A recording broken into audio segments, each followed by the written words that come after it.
Okay, he's got it.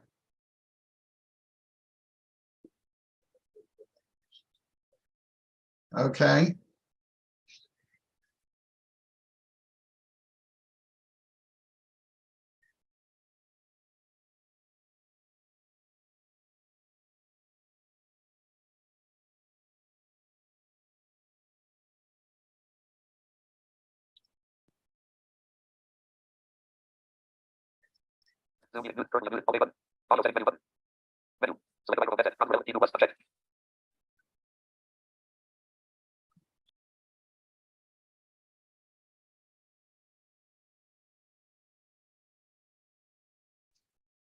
Lon, is the password the same?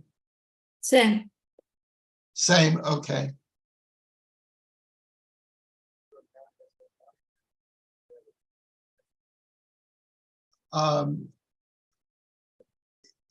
I'm sorry, say that again.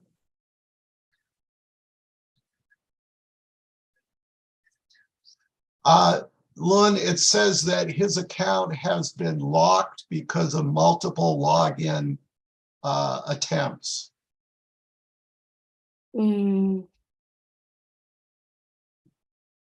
He used his email address because Yes. I ran Yes. Gmail, right? You use your Gmail address? Okay. So, and then just click on that link. I just give it to him, and then with the passcode under that link.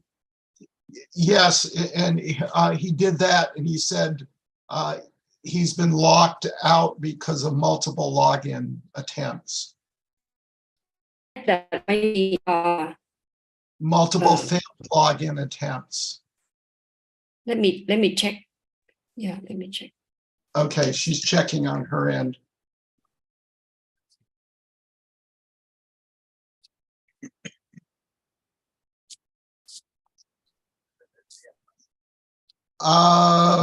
What time is it in Vietnam? It is 10:30.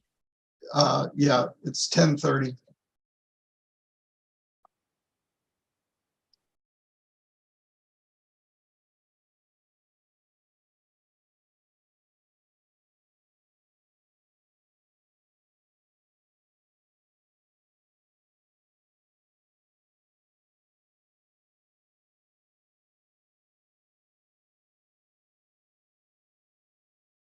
I think maybe he need to sign out of the Zoom account right now, and then click on the link I just give it to him. Okay. So Lon is saying sign out of the Zoom account, close the Zoom account. Okay, let me know when you have it closed. Okay. Okay, now go ahead and open the Zoom account again using that link that she sent.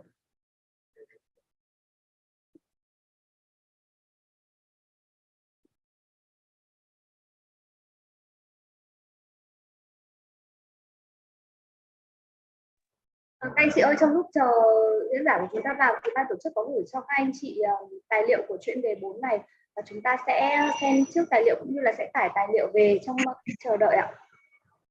Và các anh chị nhớ là mình sẽ mute mic của mình trong quá trình diễn ra hội thảo.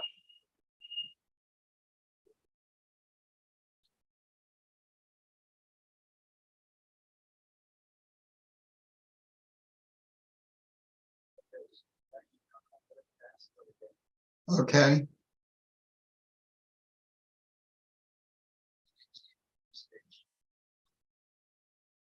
Yeah, 2023.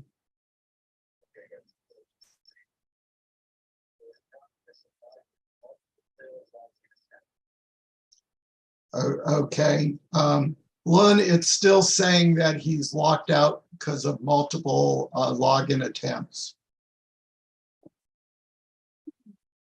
Because that from his side, because right now I'm just checked and nobody so right now everyone is in the Zoom link already. In the Okay. Zoom link. So I think that from his side, if not, because I just give him the original link, that the ID number, so that he don't need to log in his Zoom account, but just click on that.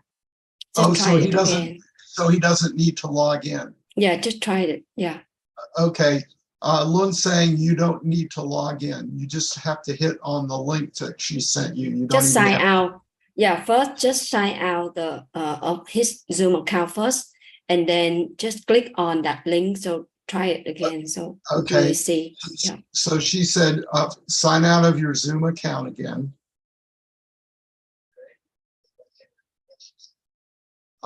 Go into now that you've logged out of your Zoom account, go in the email that she sent and click on that link.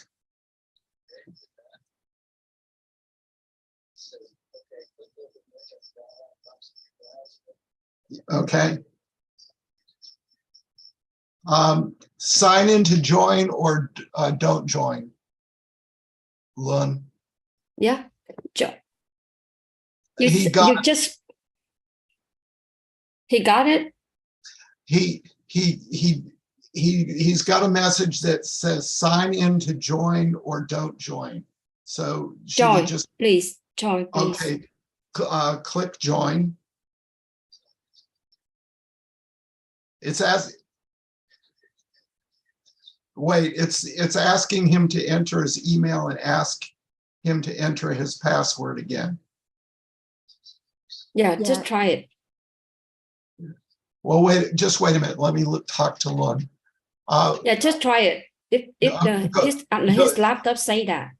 Okay, just go ahead and try it again. Yes, try to log in. Yeah. Yeah. Chị Loan ơi, chị cái chỗ này hồi sáng cũng em Yến là chị, hồi sáng em cũng bị giống thầy vậy đó, cho nên là em chia sẻ được cái cách làm của em không chị? Rồi được, em cứ nói đi. Em nói thử. Professor Newfield, I'm Yến.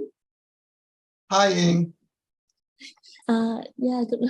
Thank you for being with us, and I just want to share because I think I had the same problem this morning. Okay. Did you Ying, was there a solution to your problem this morning? Yeah. I also need to sign in with my email, and I type my email, and they and it has like several solutions, different way to get in, and I chose sign in with Google, so, and it goes very quickly because I am using my Google email, my Gmail, and I try with sign in with Google. So maybe could you please share? He's already trying to sign in with Google. That's what he's using right now. Or is he using Facebook? Go ahead and try to sign in with Google, not with Facebook. Yeah.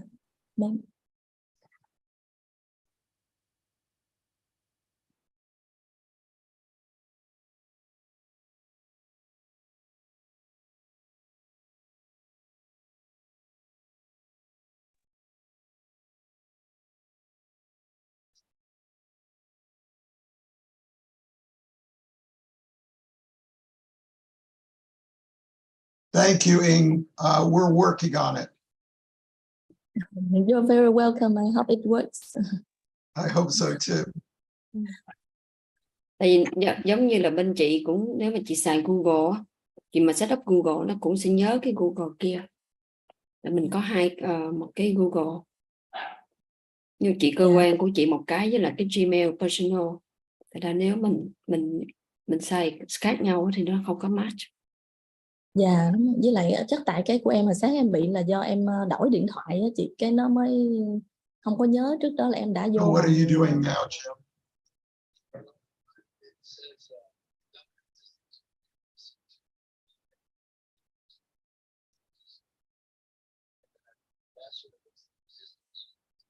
Tại vì ổng đã sign in mà nó bị kẹt, thành ra là chị mới đưa cái đường link, không cần đi vô cái security Sorry, nữa. say again.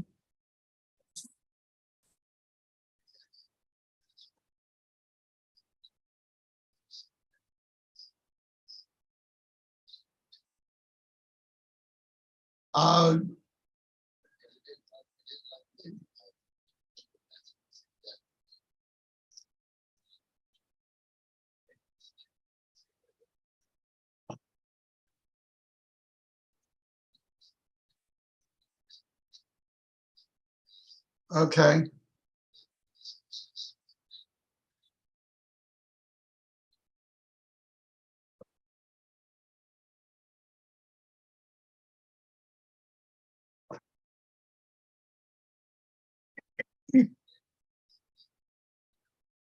Wait. Don't keep trying, because I don't want you to get locked out of another account. So, okay. Well, wait, just slow down for a minute, Jim. Let me talk to Lun. So Lun, he's trying to get in with Gmail, and that doesn't seem to be working either. With Google, I'm sorry, with Google. He's trying, it's not working. But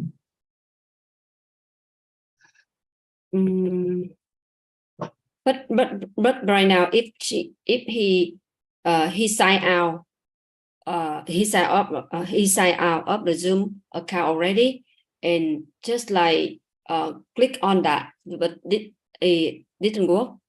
Okay. Thì cái cách của Yến không được đó Yến ơi. So sign out of the Zoom account again. Okay. Click on the link I give in the email. Okay. Now click on the link that she gave you on the email. The new one. The new link. And now it's going to say launch meeting.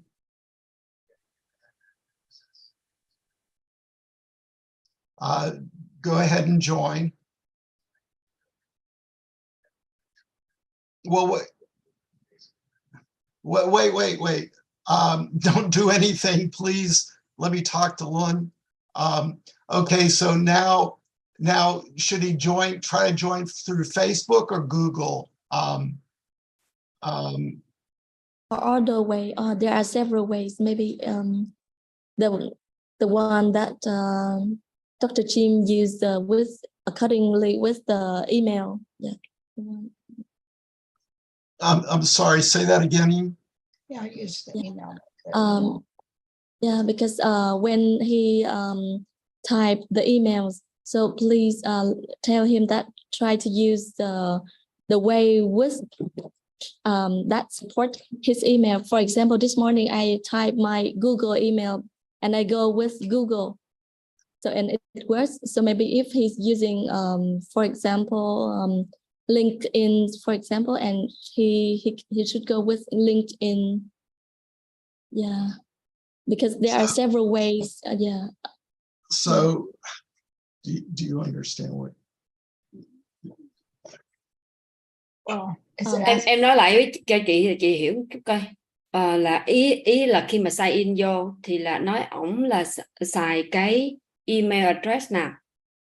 Dạ, giống như là thí dụ ở dưới cái phần mà dưới phần đăng ký nó có rất là nhiều cái lựa chọn để mình đăng nhập đó chị. Nếu mà mình không nhớ password thì mình có rất là nhiều lựa chọn đăng nhập, trong đó là nó có Facebook, nó có Google, rồi một số cái tool khác đó. Thì nếu mà ổng phải chọn là email, cái địa chỉ email Gmail của ổng, đúng không? Dạ đúng rồi, tương ứng với dưới, chẳng hạn như sáng em chọn cái Gmail của em và em chọn vào bằng cách là Google thì nó được. Cho nên ở trên là cái email tương ứng nào với cái ở dưới đó, thì mình chọn cái đó. Just hang on your end, Jim. Oh, okay. She just explained that when you like I said, that sign out of the Zoom, and then click on the link I gave it in the email, and then like and then you sign in, and they will and on the window they ask about a multi choice for signing. So click on the Gmail, not Google, not Facebook, just Gmail address. Okay. All right. Sign out of Zoom again. Okay. Hit on the link that Lund sent you.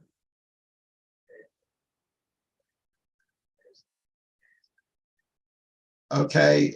And wait. Don't do anything until I tell you to. Hang up. Hang on.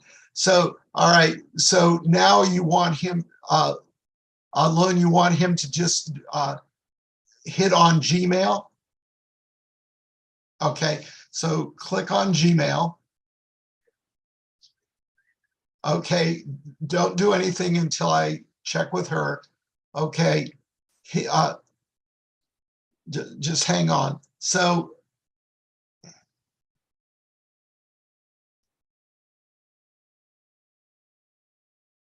Lund, he hit on Gmail. Now you want him to hit launch meeting. Gmail, and then fill out his email address with his password. Okay. So so you hit on the Gmail, and now what you want him to do is put in his password for the Gmail. Or the password for the meeting. Do you want the password for his Gmail or password? Gmail, Zoom Gmail. account. Okay, put in the Gmail password.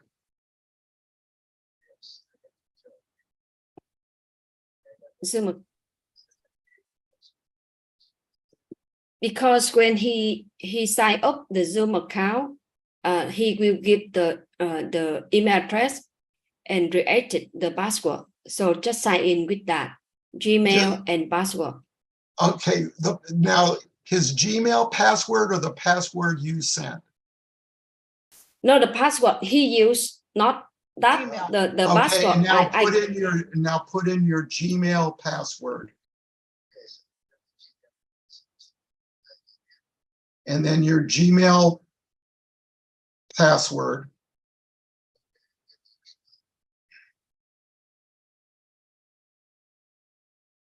I went with my Gmail password this morning. Correct. Tại nhiều khi là ổng lại bấm cái passcode của chị đang nói Yến. Dạ, để đợi tí, hy vọng được. Yeah.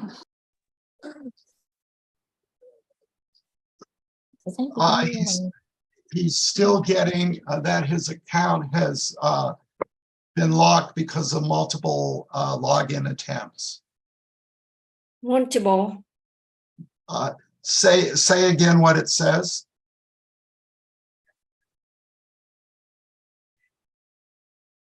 Your account has been locked due to multiple failed login attempts.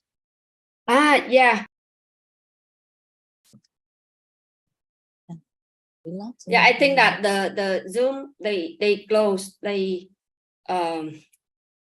Deactivate. because he tried so many times, so the Zoom closed his account right now. So maybe I will give this my account to him so that he can use that, because Okay. right now the Zoom account his Zoom account closed because he tried so many times. Okay, so what happened is you tried to open it using the Zoom account so many times that the Zoom program is locking you out. So what Lund's going to do is she's going to send you her account right now. So she's sending you another email. Okay. Okay.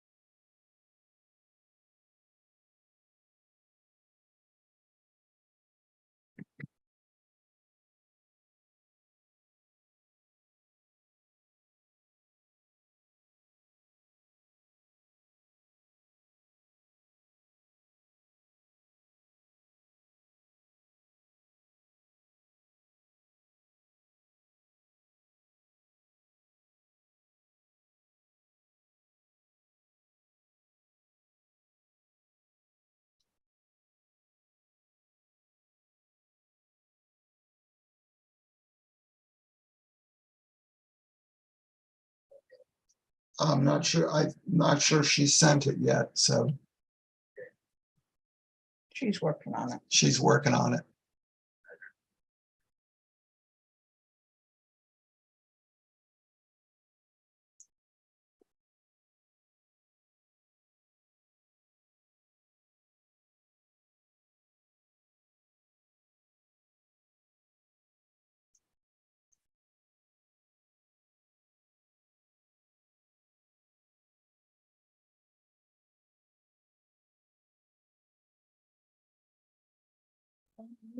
Chị vào thì cho anh mua được mấy cái chị rồi luôn.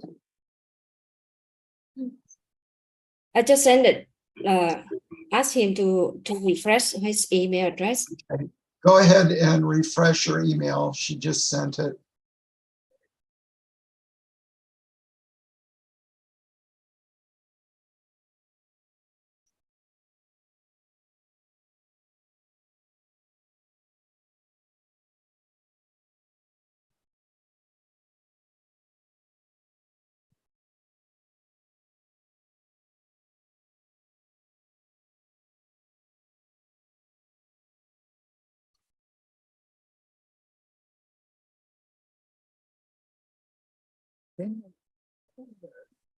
Okay, just wait a second. Don't do anything yet. So Lund, okay, he just got your email. What would you like him to do? And I think that just click on the link in the email and click on that. They will ask about sign in by email and just give that my email. Okay, so I'm sorry, just click on the link. In the email, just click on the email, on the link in the email. Okay, click on the link in the email. Well, wait, just wait. Okay, all right. And then have you clicked on the link in the email? And then they will ask about sign in by email. Have you clicked on it?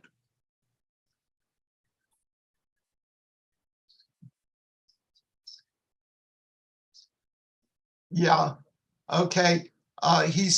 Was it a hyperlink or does he have to paste it in, Lon? Because he's saying I think that's the hyperlink. That's the hyperlink. The email I give the link of the Zoom, the original one, the original link. And so just click on that. Yeah. And then they will ask about sign in by email. Just click on the by email and then fill out my email address. I just give him in the email. In the new email. Are you following this? Yeah, just click. It's a hyperlink, so just click on the link. That's the hyperlink. He's saying he can't click on the link. When he clicks on the link, it doesn't do anything. That's not the email, just the previous email with the with the email. I said that please click on the link, because right now I click on that and that's the hyperlink. I don't understand. Click on the link in the email. It's a hyperlink. I'm talking to her on the computer is what's happening. I don't. So let me see what else we can use. I'll say. What is the link? What does the link say? Yeah, just say like US02 web.zoom. It's US02.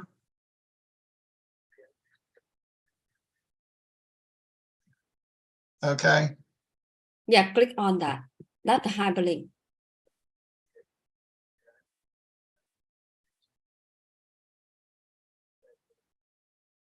Yeah.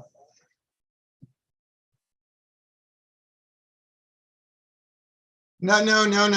Don't put it in your regular Google, please, because let me talk to Lund. Okay. He's It's got, by email, not Google. I know, he's got your email open and the link is there, but when he clicks on it, it doesn't open. Okay. When you can you press on the link where it gives you an option that says open this link? No, this would be in the new email. Duyên gì? Thầy sẽ thấy cái này. You just click on that, right?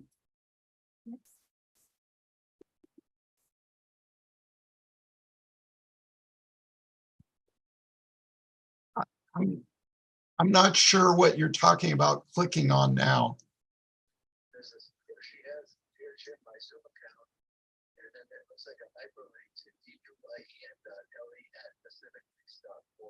Okay, click on that.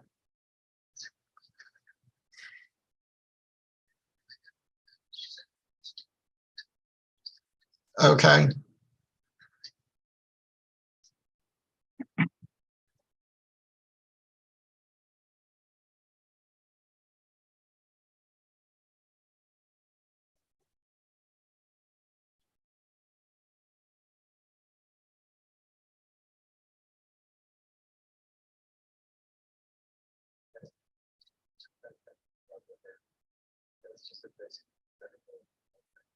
Okay. Okay. Do you have a link, right? Yes, but it's not highlighted. Okay. So he has your link, but it's not a hyperlink. So let me send again. Yeah. Okay. She's going to send the link again. Your email too. I CC you, the new. Okay. You're going to CC me. All right. Yeah, I did. So Okay.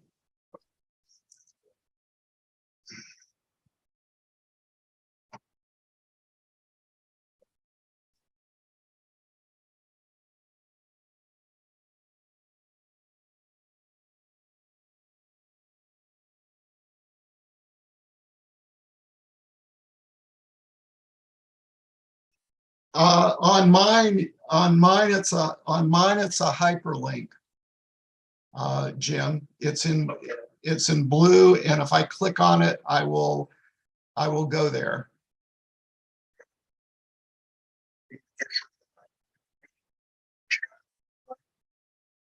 Well, what, you can't click on yours? She just sent it to you again. Okay, well, it's like, it's way too long. There's no way I can give it to you and we could communicate it. us//us/2web.zoom.us, that kind of stuff. /J/81537860860.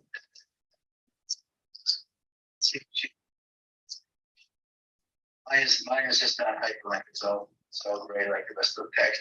I'll go out and come back into Gmail again. chị tắt cái này chị mở lại luôn. All right. Oh, now it's good. Okay, so now I'll click on it, right? Right. Click on it. Okay, I did. Link launch meeting. All right. Okay. Sign in to join. Okay. He launched it. How should he sign in? It Lauren? just says join, so you can join the meeting, and then it'll ask for the passcode. Okay, it just said, should say join the meeting and it'll ask for the passcode. It says enter your email. It's saying enter your email. So use Lauren's email. So should he use your email, Lauren? Yeah, just yes, So yes, please. So for the email, you need to use Lon's email. Okay, let me go back and find it and copy it. Okay. Yeah, just copy and paste. Yeah, just copy and paste it.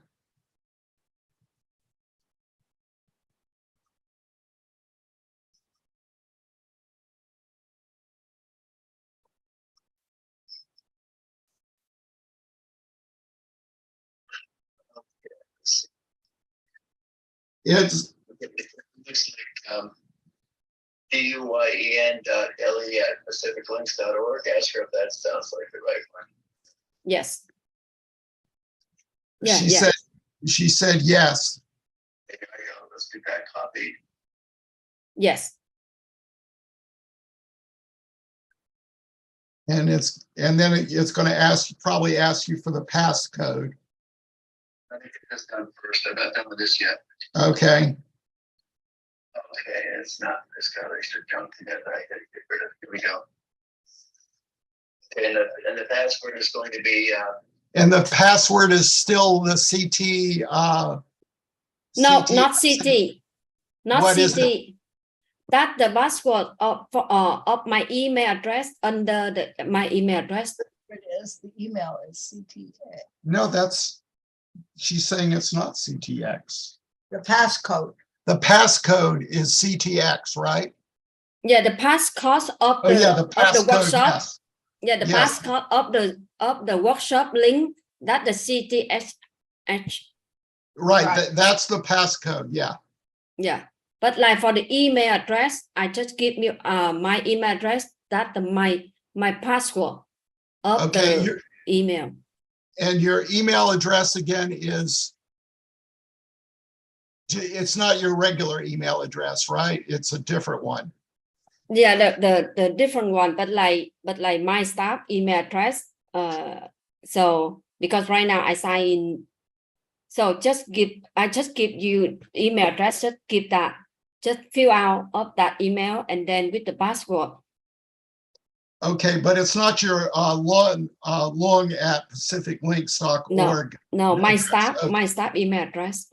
Okay, so you got the right email address. Now just put in the passcode, which is this, Jim, which is the CTXH 2023. okay, can I read the email address that I put in? Okay, read the email address. DUYEN.LE@pacificlinks.org. Okay. Yes, yes. That's it. Now that all should work. And the CTXH. 2023. LA. Pardon? Say that Yeah, again? in the email, just under. Yes. Okay, chắc Yeah. chị phải ghi cần bước It's the step trong cái passcode. email luôn á. Step 1 làm gì? So please use the password of in the email that Ms. Loan Lương sent you, and to finish the first step of signing in the Zoom account, and then we will go to another step. We will go to the second step. So, and on the second step, we will use the CTX XH 2023 for joining in the workshop. So the first step is signing in the Zoom account. Okay, but okay, if it's not the CTXH 2023, then that's the only passcode I have that Lon you sent me. She sent another password, Neil. Yes, Oh, did she? Okay. She sent that's the password for the first step. into and a small E, so maybe I'll try that one. Okay, yeah, try that one. Okay, here we Yeah, go. yeah, that's one for the first step, and then we will get in the workshop with the second one. Okay.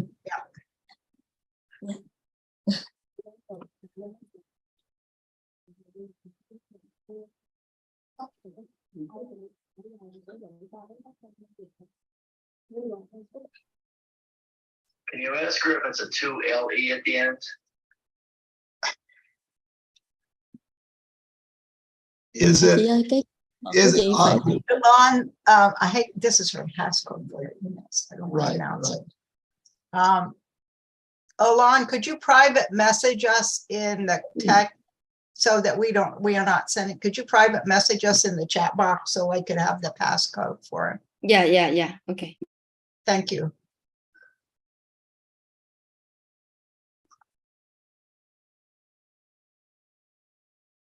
That looks like a LE. Okay. I'll try Wait, we that. don't do anything yet. just getting it We're from getting it from her, Jim. Yeah, she's texting us to us. Yeah, just slower is better right now because we don't want you to get locked out of this one. Okay, I'm gonna step out and get my other phone. I'll be right back. Okay, yeah, okay. Okay, DUI. yeah, okay, Okay, okay, okay. And I'll mute this while you tell him. right.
Hy vọng, xin lỗi mọi người nha, mọi người có ai biết thêm kỹ thuật nào, biết cái vấn đề giống vậy không? Tại vì thầy mình cũng làm các bước thôi, thì hy vọng là thầy vô được.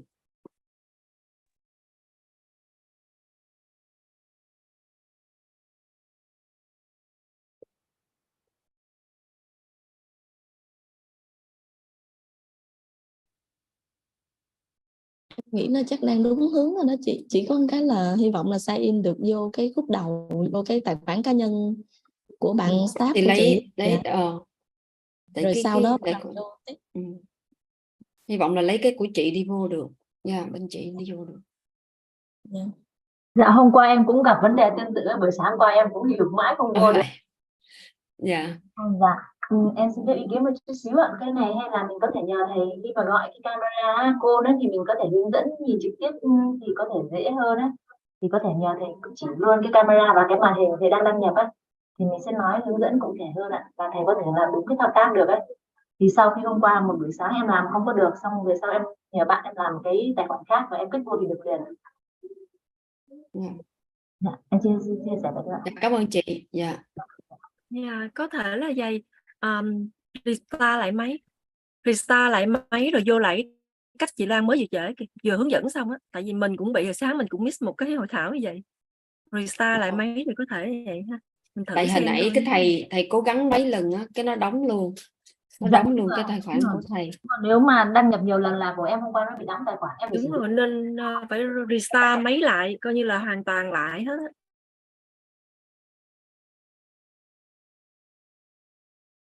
Thì để đâu thầy làm thử coi không được thì chắc chỉ thầy restart lại thử. Dạ không biết ở gần thầy có đồng nghiệp nào hay là có ai gần đấy thì có thể nhờ kích hoạt cho thầy được. Dạ chắc là không, tại vì cũng tối ở bên kia á chị.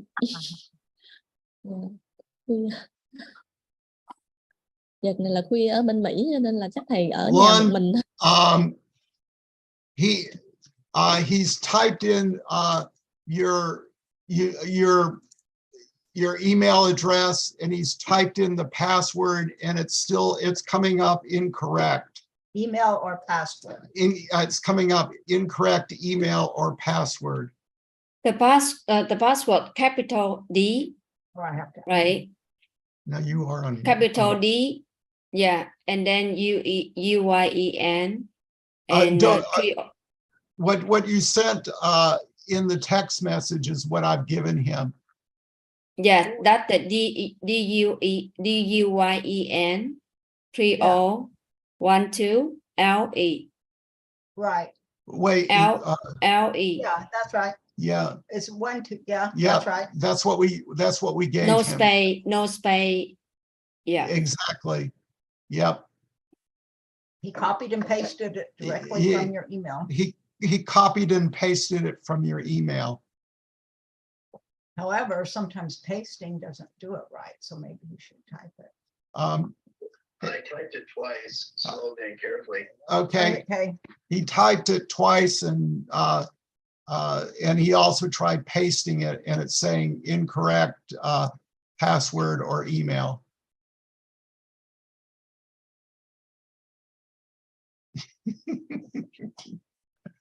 Or Uh, maybe Okay, let me check. Let me check the password.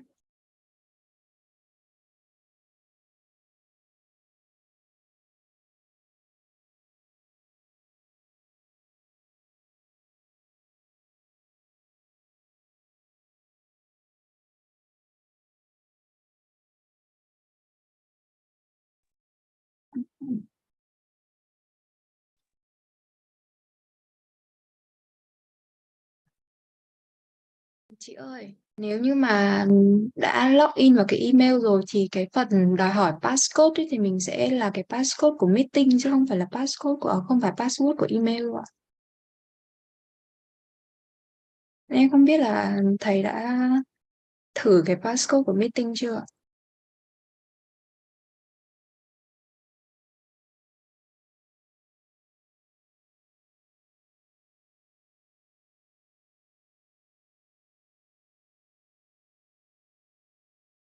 chị cũng không chắc cái đó nữa đó. Để chị hỏi thầy thử. Hồi nãy cũng có giải thích là xong cái phần sign in rồi thì mới Đúng rồi. mới Tại vô vì cái nếu như gốc là thầy đã sign in vào cái email của thầy rồi thì cái lúc mà em đăng nhập thì nó cũng gặp tình huống y hệt như vậy. Thì nó sẽ đòi hỏi là nó có một cái bảng sign in vào Zoom mà mình chỉ cần nhấn vào cái biểu tượng có chữ G ở bên dưới thôi. Và sau đấy thì nó sẽ login vào trong Zoom của mình thì nó sẽ chỉ đòi hỏi passcode của cái meeting thôi chứ nó không đòi hỏi cái password của cái email nữa đâu. để chị hỏi thầy lại thử. Professor Newfield, excuse me. yes. Could you please check with Mr. James that has he been successfully signed in the account or is still on the first step? So Jim, did you successfully signed in to the account, the first step, right? When you clicked on the link? Yeah, it did the usual routine where it asked me to sign in or not sign in. So you got to a thing where it said, where it asked you for to choose a sign in and a password. Email and password. Okay. Thầy New, I send you a new password on the private chat. Can you check? I send you a new password of the email Zoom account. Please check. See if I can see a new. She sent me another email. No, she's talking to me. Okay. Let's put it on mute and I'll give him the password. Okay. Okay. There's a new password here. LE301.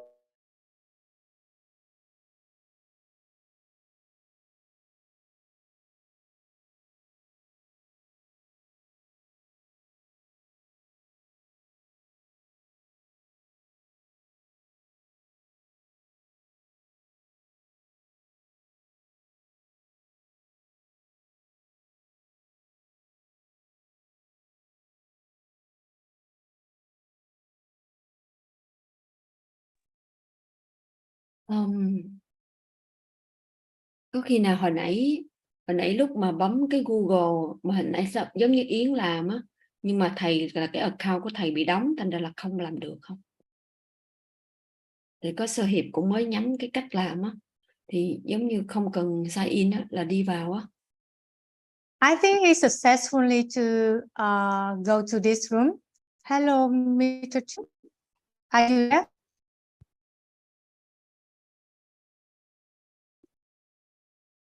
chị Ngân, chị Thanh, nếu mà thấy Gotten ai là through the first step, it's being asked for a meeting ID, or what did you say, a personal name? Meeting ID or personal link name. Meeting ID or personal link name. personal link name is the You're gonna link have that chị Loan Lon, sent. can you hear me? Oh, we just can't hear her. Okay, Lon. I sent you the link on the private chat. Oh, okay. Yeah, okay. He sent you the link on the private chat. He doesn't have a private chat. We have it. Well, you know, he saw this. He can't see it because he doesn't get it. Okay.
Ủa chị Loan ơi, chị Loan có thể gọi video call cho trực tiếp cho bác để xem thử là màn hình của bác tới đâu rồi á, thì nó dễ hơn á chị. Đúng rồi đấy, em thấy như vậy là đúng rồi. Chị không có cái ngoại trừ cái email của giảng viên, ngoại trừ Dạ vậy chị thầy hỏi Neil. bác Newfield là số của thầy bên kia như thế nào, mình gọi WhatsApp được mà. Chỉ còn có số mà. Dạ. Không, thường mấy cái này để chị nói chuyện với thầy coi. Dạ. Thank you.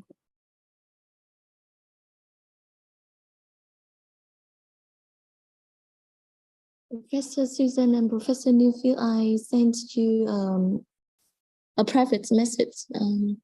Could you please check it? Thank you.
Please unmute yourself because we cannot hear anything from you.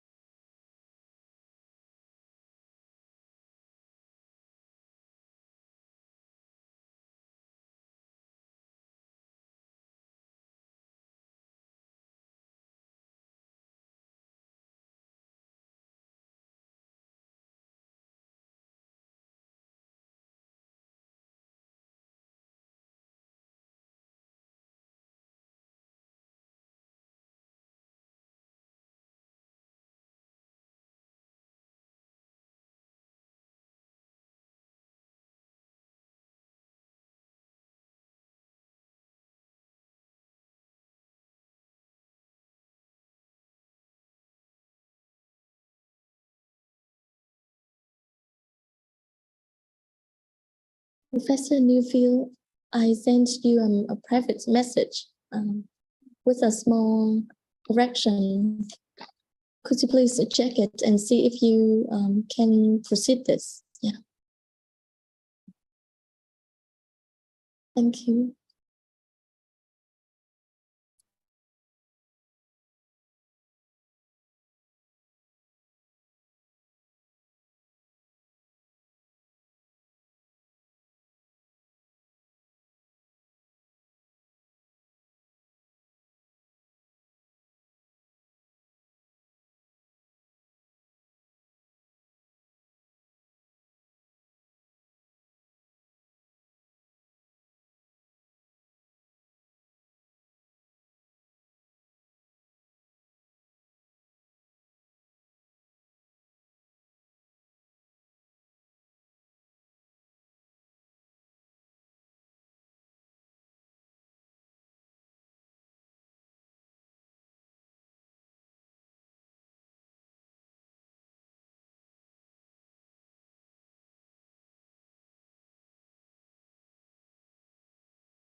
We did? You got it?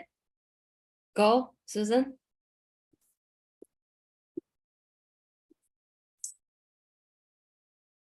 Okay. I cannot hear you.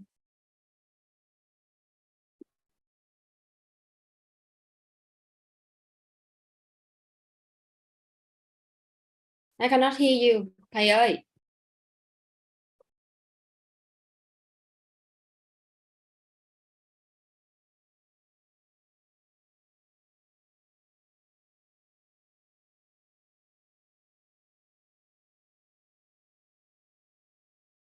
Muting. Lon? Yes. Just a minute. Okay. Yes. He typed in the ID that was sent, and we double confirmed that, and it's rejecting the passcode. The It's CT, the CTXH2023 passcode. Can you copy the link?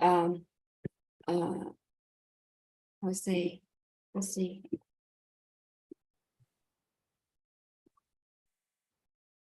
Can he copy the password to the Zoom meeting?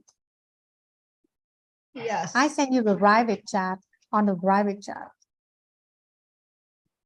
Yeah, we've got that, and we've got the meeting ID, but then it asks for a passcode. And when he types in the CTXH 2023, he says that's not accepted. Since it's incorrect, please try again. Yes. So the passcode CTHH, no capitalized and no space. Right, that's correct. That's correct. Yes, no capitals and no spaces. I just copied it. You want me to try to copy and paste it? No, I mean, you can try that. I'm afraid it rejects it kicked so out. many times and then We get shut down. we get shut down. So let's see.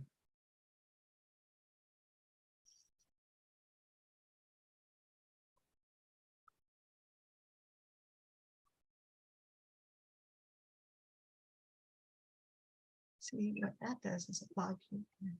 Oh, okay. Well, okay.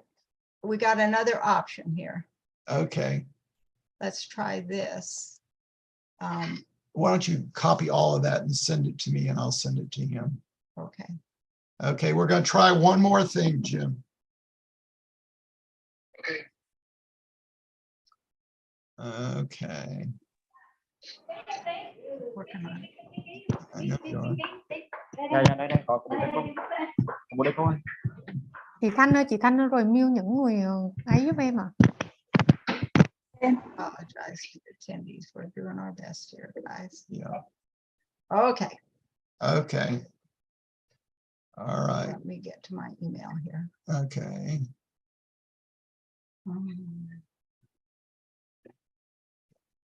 Send it to me and I'm going to forward it to him. Right. Okay. Okay. To ME. Okay. Yep.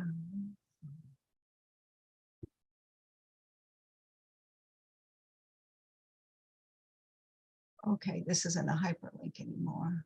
Okay. You can make it a hyperlink. Maybe. You miss the first H. You go. Yeah. Yeah.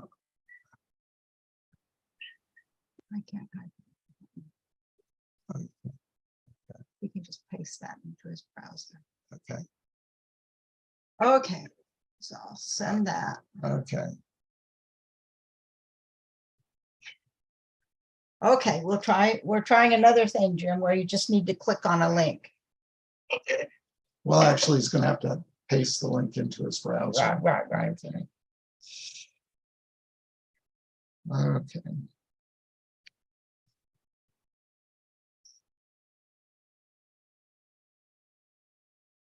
Okay. I'm going to send it to you now. Hey, it's hyperlinked there. Oh, okay. Okay. Okay. All right. Oh, let's see. Okay.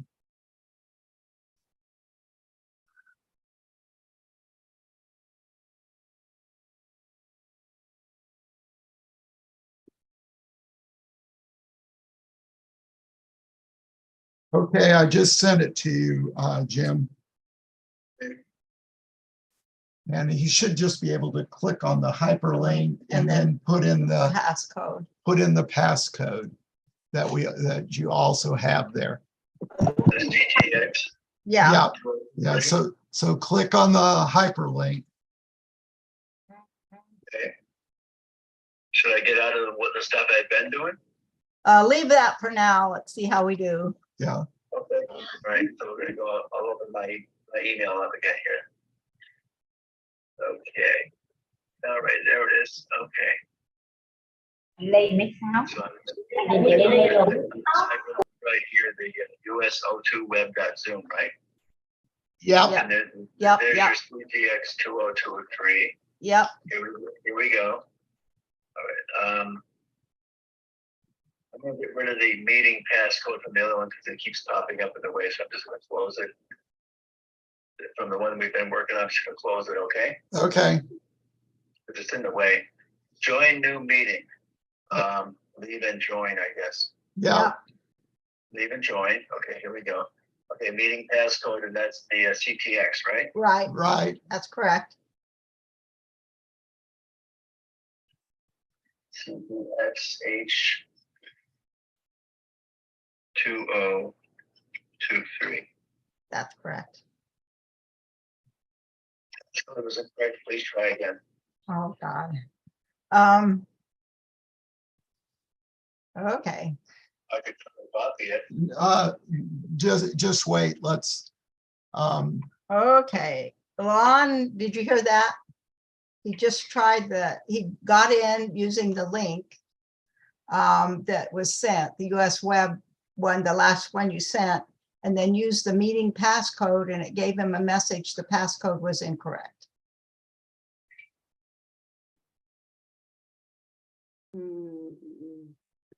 Let me. I think it has a trouble somewhere. Can you send a support line Zoom link and I will directly to support him?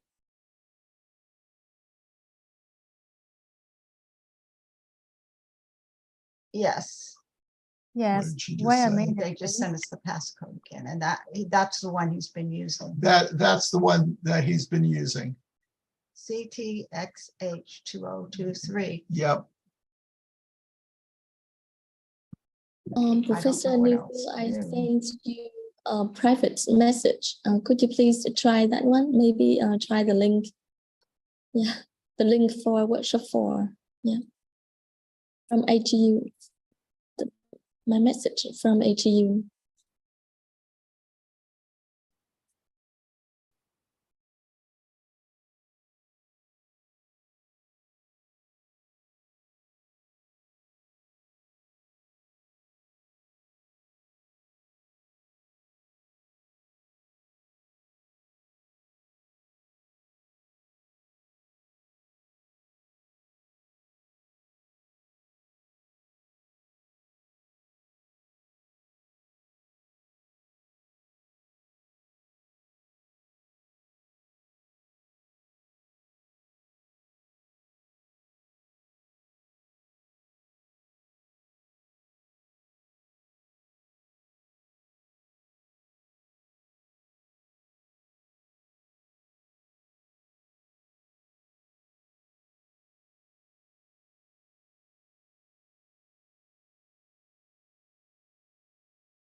And if not,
chào mọi người. Xin lỗi mọi người, thầy cô cũng mới vừa nói là làm ơn nói với lại mọi người là chúng tôi xin lỗi vì sự cố kỹ thuật, cái sự không chuẩn bị tốt như vậy. Thầy cũng đang tìm một cách khác nữa, đó là cũng cố gắng một cái lần nữa là sách đã đang nói thầy Neil nói với thầy Jim á, là shut down cái máy rồi sign in trở lại, thì không chắc được cái email address của thầy Jim có thể người ta vẫn còn đang, tụi Zoom nó còn đang đóng, thành ra đang cố gắng là để tắt cái máy xong mở máy ra lại rồi sử dụng cái email của Duyên để vào để xem như thế nào. Try một lần nữa và rất mong là mọi người thông cảm vì sự cố kỹ thuật này. Dạ. Xin lỗi mọi người.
Em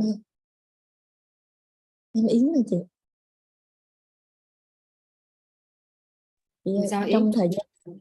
Trong thời gian chờ đợi em có cái hồi nãy em có nói bên các anh chị dịch ở đây á, chị em đề xuất là các cái ví dụ như lúc mà thầy cô giảng bài mà có kêu người tham dự mà trao đổi qua tin nhắn, qua chat rồi này kia đó chị, thì bên đây sẽ có một bạn bên em dịch cái đó qua tiếng Anh, dịch bằng cách reply ở trên cái chat vào cái tin nhắn đó luôn để cho các thầy cô đọc được. Nên vậy thì nó sẽ phải nhanh hơn được chút xíu là cái người dịch trực tiếp phải từ cái câu comment đó chị. Dạ thì quá tốt rồi, vậy thì quá tốt. Dạ, để có thể thầy cô coi nhanh liền, không đợi. Dạ, vậy làm theo cách đó, bên em làm theo cách đó thôi chị. Thôi tí mà các bạn có nhân sự để làm cái này thì quá tốt nha. Dạ, có bạn Turn gần. off. Okay, he's in. Okay. Yeah, he is in.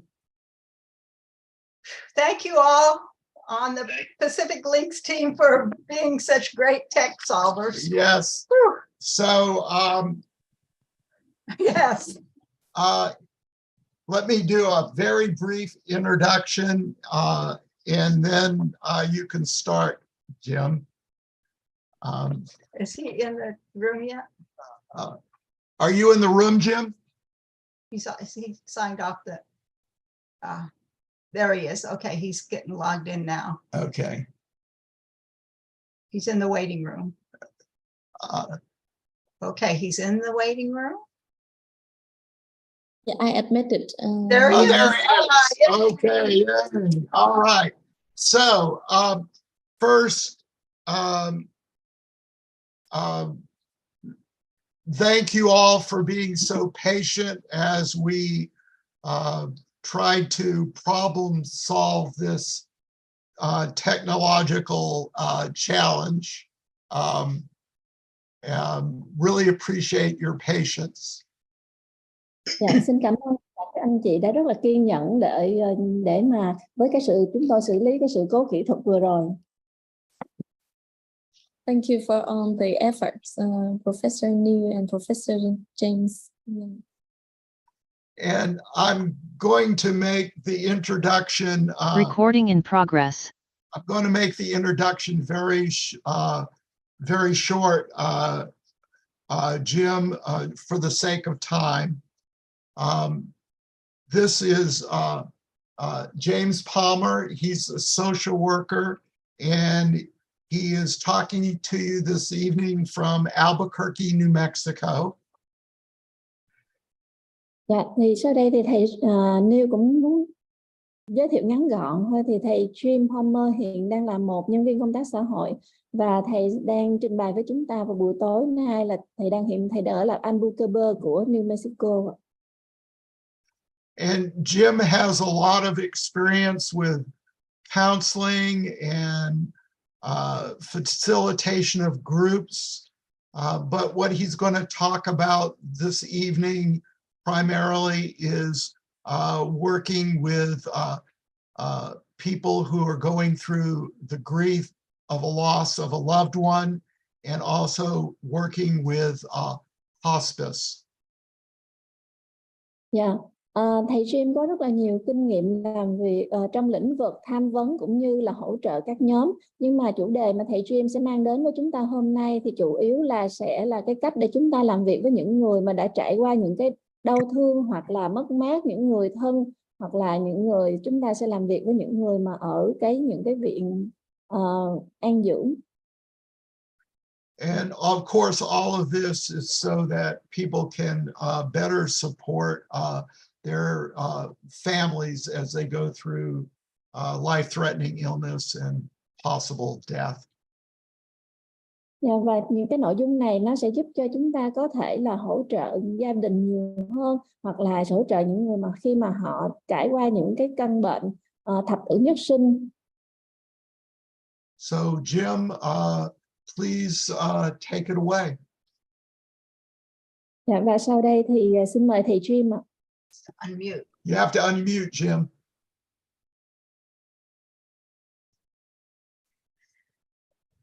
Nope, unmute. You still have to unmute. I can unmute my thing.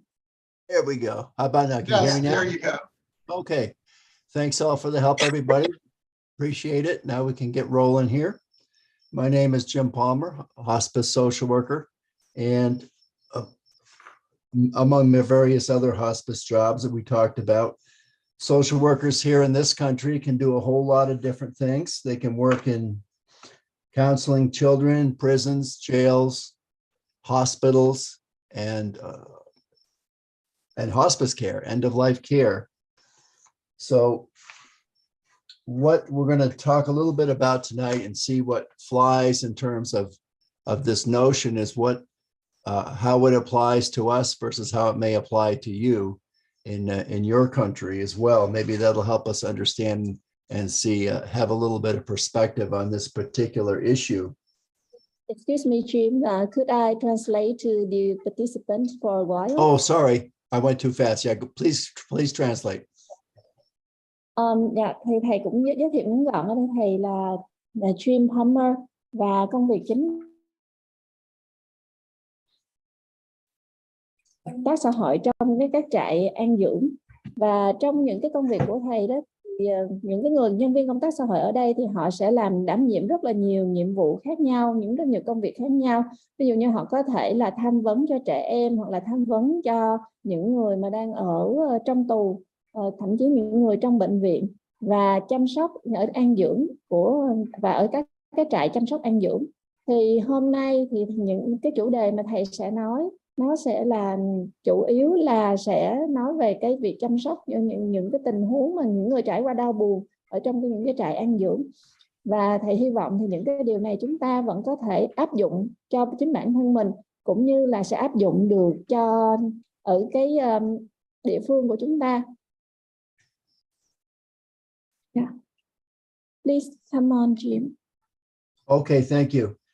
So the hospice care and the approach for a social worker entails the notion that of trying to help families have a dignified death, basically. What is a dignified death? What I'd like to do is ask questions about your experience in your country, and we can maybe, as a way to understand what goes on here as well, and compare and contrast that. Yeah. Thì ở đây chủ đề nó chính là sẽ về chăm sóc những người ở cái trại an dưỡng và làm thế nào để mà một cái công việc của một cái nhân viên công tác xã hội công tác trong lĩnh vực này thì như thế nào. Thì ở đây là chủ yếu là họ sẽ giúp đỡ những gia đình mà có những người thân qua đời hoặc là người thân là cận, tức là sắp bị bệnh rất là nặng và có khả năng là sẽ qua đời. Thì để nói về điều này thì thầy muốn đặt một số câu hỏi cho các anh chị. Các anh chị sẽ dựa trên những cái trải nghiệm của mình, cũng như là dựa trên những cái ở cái hoàn cảnh thực tế của địa phương mình, để mình cũng có thể là so sánh, cũng như là mình sẽ tìm ra những cái điểm tương đồng cũng như khác biệt với những cái khái niệm mà thầy sẽ trình bày.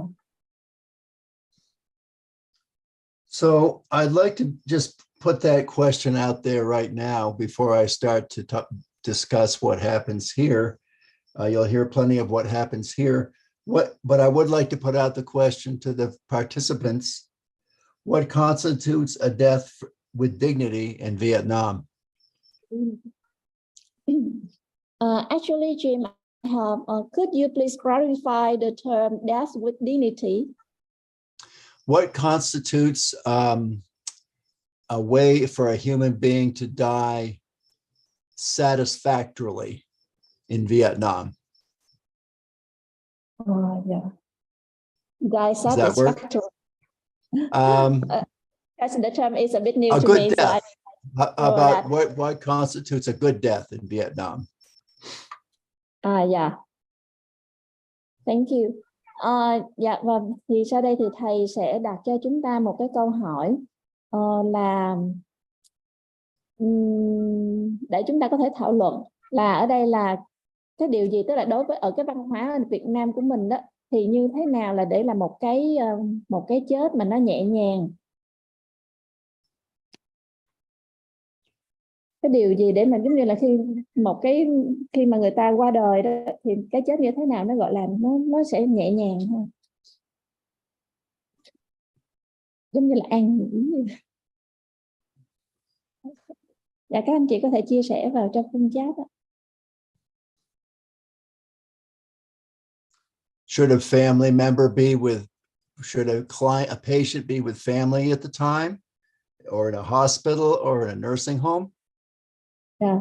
Và khi mà cái người đó, khi một người qua đời đó, thì nếu mà họ có một cái chết nhẹ nhàng, họ có thể yên nghỉ, thì trong cái bối cảnh đó là nên có các thành viên gia đình ở bên hay không, hay là cái người đó sẽ cần có là ở nhà của mình, hoặc là họ có thể là họ đang ở trong bệnh viện, hay là ở trong trại, ở cái nơi cái khu điều dưỡng. Does anybody have any thoughts or opinions or things that come to mind for that? Điều dưỡng là I think they may be putting their information in the chat box, Jim. Oh, okay, thank you. I got to get to that chat box. There it is.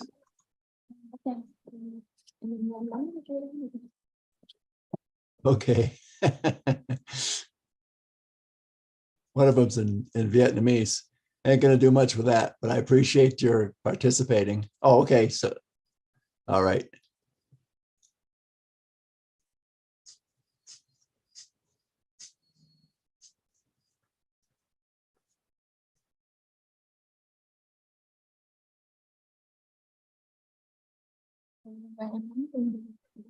Yes, most of the answers said that a death with dignity is in the last minute. They can be surrounded by their family members. Okay, thank you. And that's consistent. Generally speaking, that's consistent here as well.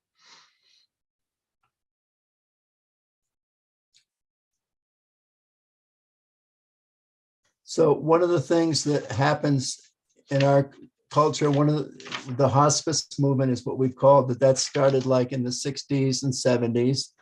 And it's a way to help people die comfortably and in a peaceful kind of situation. Và ở văn hóa của người Mỹ thì một trong những điều mà những cái hoạt động ở các trại an dưỡng là nó thường bắt đầu vào khoảng những năm 1960, 1970, thì một cái chết nhẹ nhàng đó là người ta sẽ giúp cho một người nào đó họ có thể là ra đi một cách nhẹ nhàng và yên tĩnh, nó rất là nhẹ nhàng. And what happens with medical people over the years, that has evolved in terms of the ways that they communicate and relate these ideas. And they've actually come up with a protocol to help physicians and doctors tell people that maybe this is the time to start thinking about preparing for the end of life. Yeah. Và về phía các nhân viên bên y tế thì theo năm tháng đó, thì những cái điều này nó cũng tiến hóa với thời gian về cái việc mình họ có thể là liên lạc, cái cách thức họ giao tiếp được với nhau. Và ở đây cái ý tưởng mà người ta nghĩ đến đó, tức là họ sẽ có một cái khung để mà tức là họ sẽ có một cái gọi là protocol. Để em suy nghĩ thêm với cái từ này. Nó sẽ giống như nó sẽ giúp cho ở đây là nó sẽ giúp cho những cái nhân viên y tế cũng như bác sĩ sẽ có thể báo cho người khác biết là đây là cái lúc mà họ sẽ chuẩn bị kết thúc cuộc đời. So it's been a point of concern and something that's been looked into in recent decades. Và cái điều này nó đã trở nên thành một cái vấn đề được người ta quan tâm, và trong những cái thập niên gần đây thì người ta cũng nghiên cứu về vấn đề này rất là nhiều.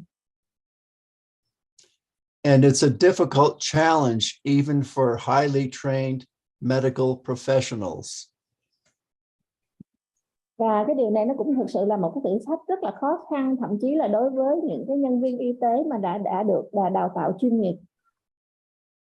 I was a hospital social worker back in the 80s, and we had an excellent physician who was very kind and very knowledgeable and very well liked by his patients.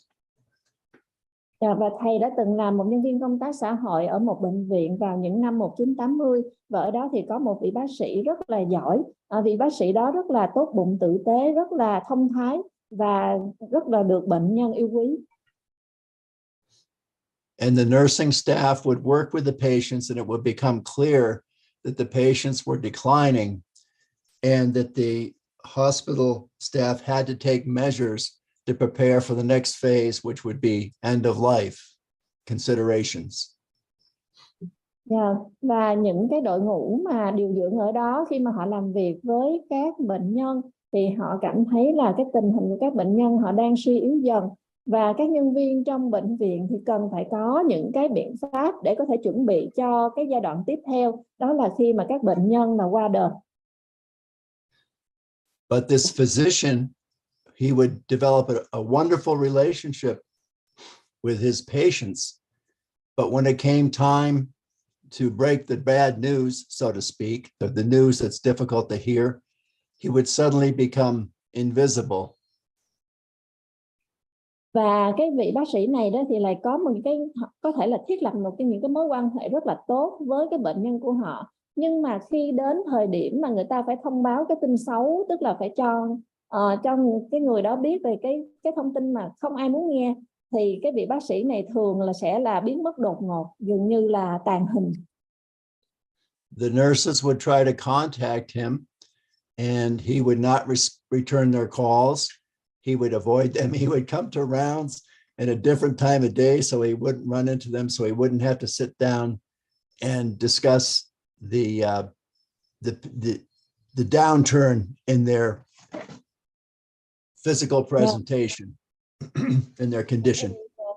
Các y tá hay điều dưỡng thì sẽ rất cố gắng là tìm cách liên lạc với vị bác sĩ này, nhưng mà vị bác sĩ này sẽ không trả lời câu hỏi. Vị bác sĩ này là luôn luôn là tránh gặp mặt mọi người, rồi và vào một cái lúc nào đó đó thì vị bác sĩ này thì có thể là sẽ quay trở lại, nhưng mà không có muốn ngồi lại và cũng không có muốn nói nhiều về cái vấn đề này. So it can be a challenge for any medical person with any degree of, no matter how much training they have, it can be a very difficult and challenging subject to have to bring up with a client. Như vậy chúng ta có thể thấy đây là một cái thử thách rất là lớn đối với các nhân viên y tế, cho dù là họ có cái bằng cấp hoặc là họ được huấn luyện tốt như thế nào, thì đây cũng là một vấn đề rất là khó khăn, và đây là một cái chủ đề rất là khó để mà họ có thể là đề cập với bệnh nhân của mình. So when I've done this presentation, I've been part of this presentation called the Spikes presentation. It's basically how to convey bad news in a humane way. Và khi mà thầy có một cái phần mà trình bày về cái vấn đề này, thì thầy có nói là làm cái chủ đề của thầy, trình bày của thầy là chủ yếu là nói về là làm thế nào để mà có thể là thông báo cho người ta nghe những cái tin xấu, nhưng mà theo một cái cách rất là nhân văn. So the first thing, we'll just go through this and take a look at it. Và điều đầu tiên mà chúng ta cần phải làm đó, tức là đầu tiên chúng ta phải xem xét cái vấn đề. The first consideration is the setting. You want to meet in an appropriate setting and provide a coherent message with trusted treatment providers. Often clients get very close to their nurses and their doctors, and it can be very helpful for that reason. Cái điều đầu tiên mà chúng ta cần phải cân nhắc, tức là chúng ta phải xem xét cái bối cảnh, thì chúng ta cần phải gặp họ trong một cái bối cảnh thích hợp, và khi đó chúng ta sẽ đưa ra một cái thông điệp là ngắn gọn, xúc tích với những người mà chúng ta mà có thể tin tưởng được. Và thông thường thì cái thân chủ đó, tức là những cái người bệnh nhân đó, họ sẽ rất là gần gũi với cái đội ngũ điều dưỡng cũng như bác sĩ của họ, và cái điều này thì cũng sẽ rất có ích. You want to review the points of concern with the appropriate language that they can understand. Review steps to be shared, and it's important for team members to be informed and unified. Thì ở đây chúng ta có thể là xem xét lại những cái điều mà chúng ta quan tâm, mà chúng ta xem là chúng ta có dùng cái ngôn ngữ nó phù hợp hay là chưa, để cho họ có thể hiểu được. Rồi chúng ta cũng phải xem lại những cái bước mà chúng ta sẽ chia sẻ với họ, và cái điều gì là quan trọng đối với những cái người mà thuộc cái nhóm nhân viên y tế đó, những người đó cần phải được thông tin về những gì. And one of the first considerations is, what does the patient and the family think is happening with them? Và cái điều đầu tiên mà chúng ta cũng phải cân nhắc đó là chúng ta phải nghĩ đến là bệnh nhân và gia đình của họ nghĩ là điều gì sắp xảy ra đối với họ. What do significant test results imply and or indicate? Và những cái kết quả mà xét nghiệm quan trọng đó thì nó cho thấy hoặc là nó chỉ báo điều gì? Is there denial, misperceptions, or wishful thinking? The challenge is to respect the level of information desired. Và ở đây thì người ta là có hiểu nhầm cái gì đó thì họ là không muốn hiểu, hoặc là cái theo cái hướng mà họ tư duy là họ muốn hiểu như thế nào. Thì ở đây chúng ta, cái thử thách ở đây là chúng ta cũng cần phải tôn trọng cái mức độ mà cái lượng thông tin mà người ta cần biết. And denial is something that's not unusual. And in terms of in the world of hospice, denial is not necessarily a bad thing. Denial may be an important coping skill to get in a particular individual through the day. Yeah. Cái tâm lý mà người ta giống như người ta muốn phủ nhận, người ta không muốn tin đó, thì cái điều đó nó cũng không phải là điều gì mà nó bất thường. Bởi vì nếu mà chúng ta xét về trong cái bối cảnh của những cái trại an dưỡng đó, thì cái chuyện mà họ từ chối, họ không muốn chấp nhận cái điều đó, nó cũng không phải là hẳn là một cái điều xấu. Thì cái việc mà người ta không có muốn tiếp nhận cái tin xấu đó thì nó cũng là một cái việc mà chúng ta cần phải nó rất là quan trọng để mà chúng ta cần phải xử lý được cái vấn đề đó. In our culture, especially Elizabeth Kubler-Ross came up with a bunch of stages of coping with loss of a loved one, which include denial, anger, bargaining, depression, and acceptance. Thì trong văn hóa của chúng tôi, trong văn hóa của người Mỹ đó, thì thông thường thì họ sẽ có một số cái bước mà họ cần phải đi qua để mà họ có thể là đối diện với những mất mát. Nhất là khi mà họ mất mát người thân đó, thì họ sẽ cảm thấy, thứ nhất là họ không chấp nhận được sự thật, có thể là họ sẽ cảm thấy rất là tức giận, rồi có khi thì họ sẽ trải qua cái giai đoạn là tự thương tiếc với chính mình. Rồi tiếp theo là họ có thể rơi vào giai đoạn trầm cảm, và cuối cùng thì họ mới chấp nhận được sự thật đó. Initially, those were considered the stages, with the first being denial and acceptance being the culmination. We now tend to think that people have various aspects of that, and sometimes they go from denial to maybe to bargaining, or denial to acceptance, and then back to anger. So people tend to skip back and forth. It's not necessarily a straight and easy progression. Và thông thường á, khi mà có những người mà khi mà những cái giai đoạn đầu mà họ rơi vào cái trạng thái đầu tiên là họ không chịu chấp nhận sự thật đó, rồi sau đó họ lại chấp nhận sự thật. Thì ở đây thì chúng ta sẽ thấy là con người ta sẽ có rất là nhiều những cái góc độ khác nhau, họ sẽ có những cái phản ứng rất là khác nhau. Có khi thì họ sẽ đi từ cái chỗ là họ không chấp nhận sự thật, rồi cái sau đó họ sẽ đến từ đến là họ sẽ tự thuyết phục mình, họ tự thương lượng với chính mình. Còn có khi họ sẽ đi từ cái việc là họ không thể chấp nhận sự thật cho đến là họ chấp nhận sự thật, và sau đó họ lại quay ngược lại cái giai đoạn là họ sẽ cảm thấy rất là tức giận. Như vậy thì ở đây chúng ta có thể thấy là mọi người họ sẽ bỏ qua một cái giai đoạn nào đó, họ có thể là cái cảm xúc của họ có thể là từ cái ngưỡng này qua ngưỡng khác. Và ở đây thì không nhất thiết là nó sẽ là một cái tiến trình là theo tuần tự, hay là một cái tiến trình mà rất là như chúng ta có thể dễ dự đoán được. In terms of realistic expectations for what a hospice social worker is going to work with and anticipate to deal with, the denial and the anger and the depression are probably the most common things that occur. Nếu mà chúng ta xét về cái góc độ thực tế mà một cái nhân viên công tác xã hội ở các trại an dưỡng, mà khi mà chúng ta phải làm việc và chúng ta cũng cần phải dự đoán và chúng ta phải xử lý vấn đề, thì ở đây chúng ta có thể thấy là cái bước là bao gồm là họ sẽ từ chối, không chấp nhận sự thật, rồi khi mà họ nổi giận cũng như là khi họ cảm thấy rất là u uất, rất là trầm cảm, thì đây là những cái triệu chứng, những cái giai đoạn là phổ biến nhất, và đây là những cái điều mà thông thường nó sẽ xuất hiện.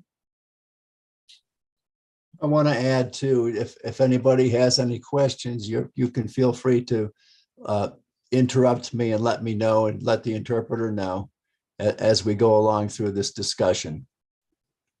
Yeah. Và ở đây nếu mà các anh chị có câu hỏi gì thì các anh chị cứ việc là đặt câu hỏi, cứ việc đặt câu hỏi và thầy sẽ có thể là trả lời cho các anh chị, rồi chúng ta có thể thảo luận với nhau. Okay, 4, 5, 6. So the next thing that we're going to be aware of and be cognizant of in terms of what's going on is what exactly is going on in the patient's mind. Is there denial, misperceptions, wishful thinking? And we want to respect what is going on for that particular individual. Và ở đây là chúng ta cũng cần phải là nhận thức được là cái điều gì mà nó đang diễn ra trong cái tâm thức của người bệnh. Thì ở đây chúng ta xem là nó có một cái phản ứng, giống như hồi nãy chúng ta có nói, đó là họ là từ chối, họ không chấp nhận được cái sự thật, hay là họ có những cái mong muốn gì hay không, thì đó là những cái điều mà chúng ta cần phải tôn trọng. Và ở đây thì chúng ta cũng phải xem xét đến những yếu tố đó đối với từng cá nhân.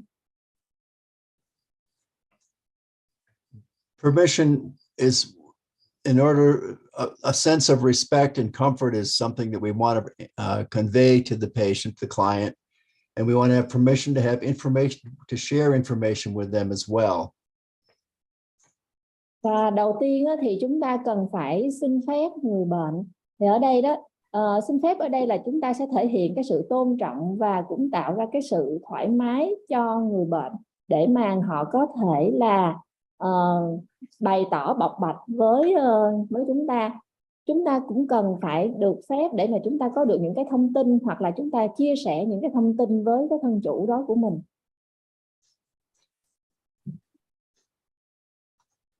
So the provider actually wants to feel have the information, which may not be stuff that they like to hear.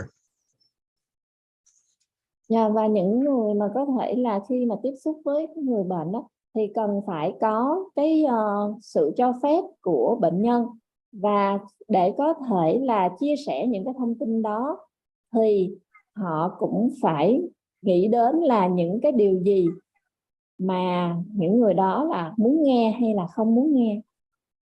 Họ không muốn nghe điều gì.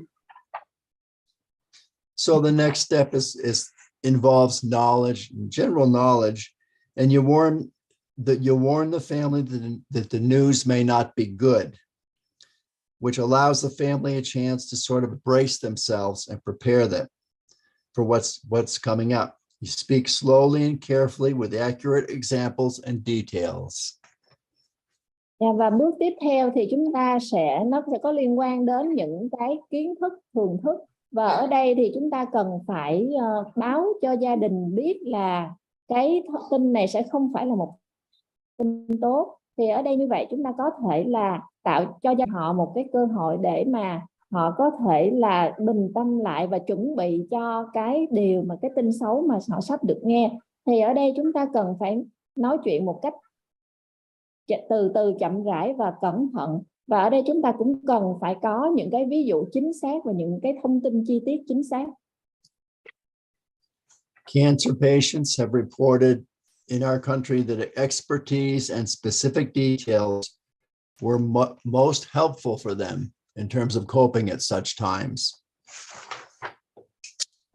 Và những bệnh nhân ung thư đó, thì họ ở Hoa Kỳ thì họ cũng có nói lại rằng là những cái chi tiết mà cụ thể mà nó thuộc về chuyên ngành đó, thì lại trong tình huống này nó lại là rất là có ích cho họ để mà có thể là họ đối diện với cái tin xấu sắp tới. So you have this bad news that you have to deliver, unfortunately. Sometimes it's important to include in the setting. You have a private setting, and maybe with trusted friends, trusted family, or whoever relatives that might help the person to feel more comfortable as they receive this news. Như vậy là khi mà chúng ta phải thông báo những cái tin tức xấu đó, thì cái điều rất là quan trọng là chúng ta cần phải quan tâm đến cái bối cảnh. Đôi khi nó cần phải là một cái bối cảnh riêng tư, và ở đó nó cần có là những cái người bạn mà bệnh nhân họ rất là tin tưởng, hoặc là họ sẽ có gia đình xung quanh, có thể là những người bà con họ hàng cũng được. So empathy becomes a very important consideration here. Patients have a wide range of emotional reactions, ranging from silence to sobbing. An appropriate and kind response to the emotion demonstrated is critically important at such times. Và trong tình huống này thì cái việc mà cái khả năng thấu cảm cũng như hay là thông cảm nó cũng là một cái điều rất là quan trọng. Thì khi đó bệnh nhân họ sẽ có rất là nhiều những cái phản ứng về mặt cảm xúc, có thể là họ sẽ im lặng và có khi họ sẽ bật khóc. Thì ở đây chúng ta cũng cần phải nghĩ đến cái cách mà chúng ta là phản ứng lại một cách là phù hợp và nhẹ nhàng đối với họ, thì nó cũng cực kỳ là quan trọng. At this point, once this has been, the bad news has been conveyed, the strategy for what's to follow is the new treatment plan that will be recommended. Và ở đây thì khi mà đã thông báo được cái tin tức, cái tin xấu đó rồi, thì cái bước tiếp theo đó là chúng ta sẽ sử dụng một cái chiến lược nào. Cái chiến lược tiếp theo cần phải thực hiện đó là có thể chúng ta cần có một cái kế hoạch để mà điều trị mới, và cái điều này rất là cần thiết. You want to establish that the patient family has a clear plan in the future and ensure that they understand the information that they've been given. Và mình cũng cần nghĩ đến cái việc là gia đình đó họ cần có một cái kế hoạch rõ ràng cho tương lai, và bạn cũng phải chắc chắn là họ hiểu được những cái thông tin mà họ đã nhận được. At the conclusion, the provider and the patient and the family should leave with a clear understanding of the steps to be taken. Và sau cùng đó thì cái người cung cấp thông tin cũng như bệnh nhân và gia đình thì cần hiểu rõ, họ cần có cái sự hiểu rõ về nhau cũng như hiểu về cái thông tin mà đã được truyền đạt. Overall, breaking bad news is an essential clinical skill, particularly in the medical field. And following this protocol can help integrate an empathic communication between the provider and the family and the patient. Nhìn chung khi mà chúng ta thông báo tin tức xấu, nó cũng là một cái kỹ năng lâm sàng rất là cần thiết, đặc biệt là trong lĩnh vực y tế. Và nếu mà chúng ta áp dụng theo cái cách này thì nó có thể là nó sẽ đưa cho chúng ta có một cái sự giao tiếp họ mang tính thấu cảm, thông cảm hơn giữa người cung cấp thông tin với gia đình và cả bệnh nhân. Are there any questions or anything that comes to people's mind thus far about anything that I've said? Dạ, không biết là các anh chị có cái câu hỏi hoặc là có ý kiến gì không khi mà chúng ta đã nghe thầy trình bày tới đây rồi ạ?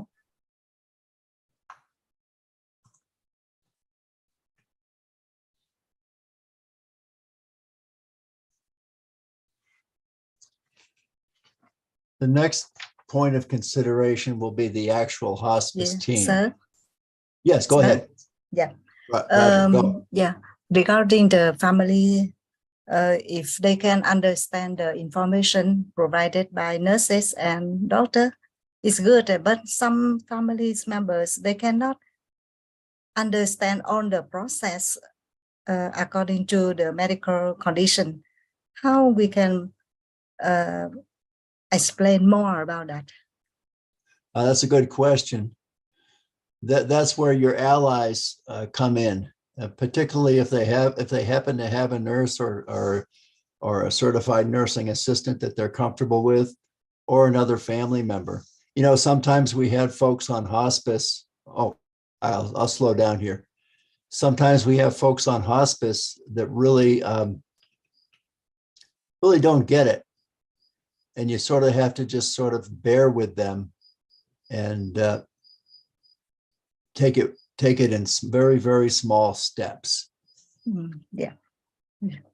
Thank you, sir. You're welcome.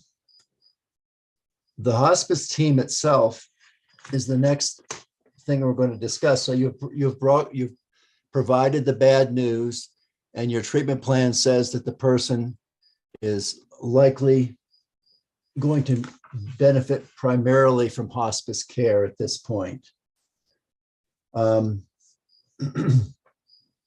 Hospice team includes a medical director, director of nursing, nurse, certified nursing assistant, social worker, chaplain, and volunteer coordinator. That's the basic outlay of most hospice programs here.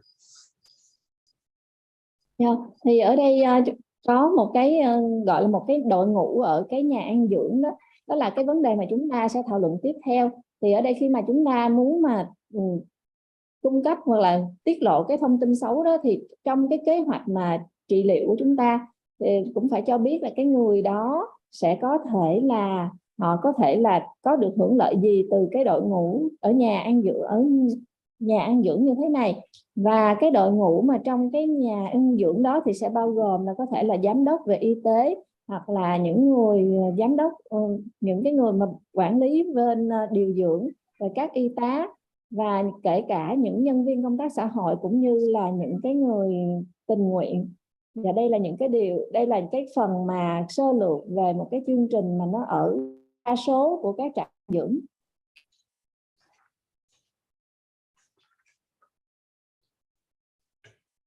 So the requisite skills for the social workers includes advocacy, problem solving skills, deep listening, and astute communication skills to connect clients with resources.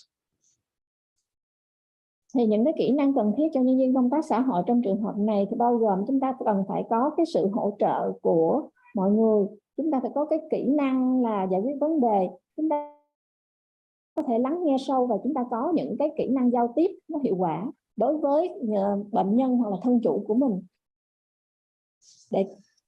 In some cases, the patient might be somebody who loves classical music, in which case the volunteer, you might have a volunteer that would come in and play if they happen to play a violin or something like that. Or it could be that they need, if they're living at home, they don't have too much money, they might need Meals on Wheels.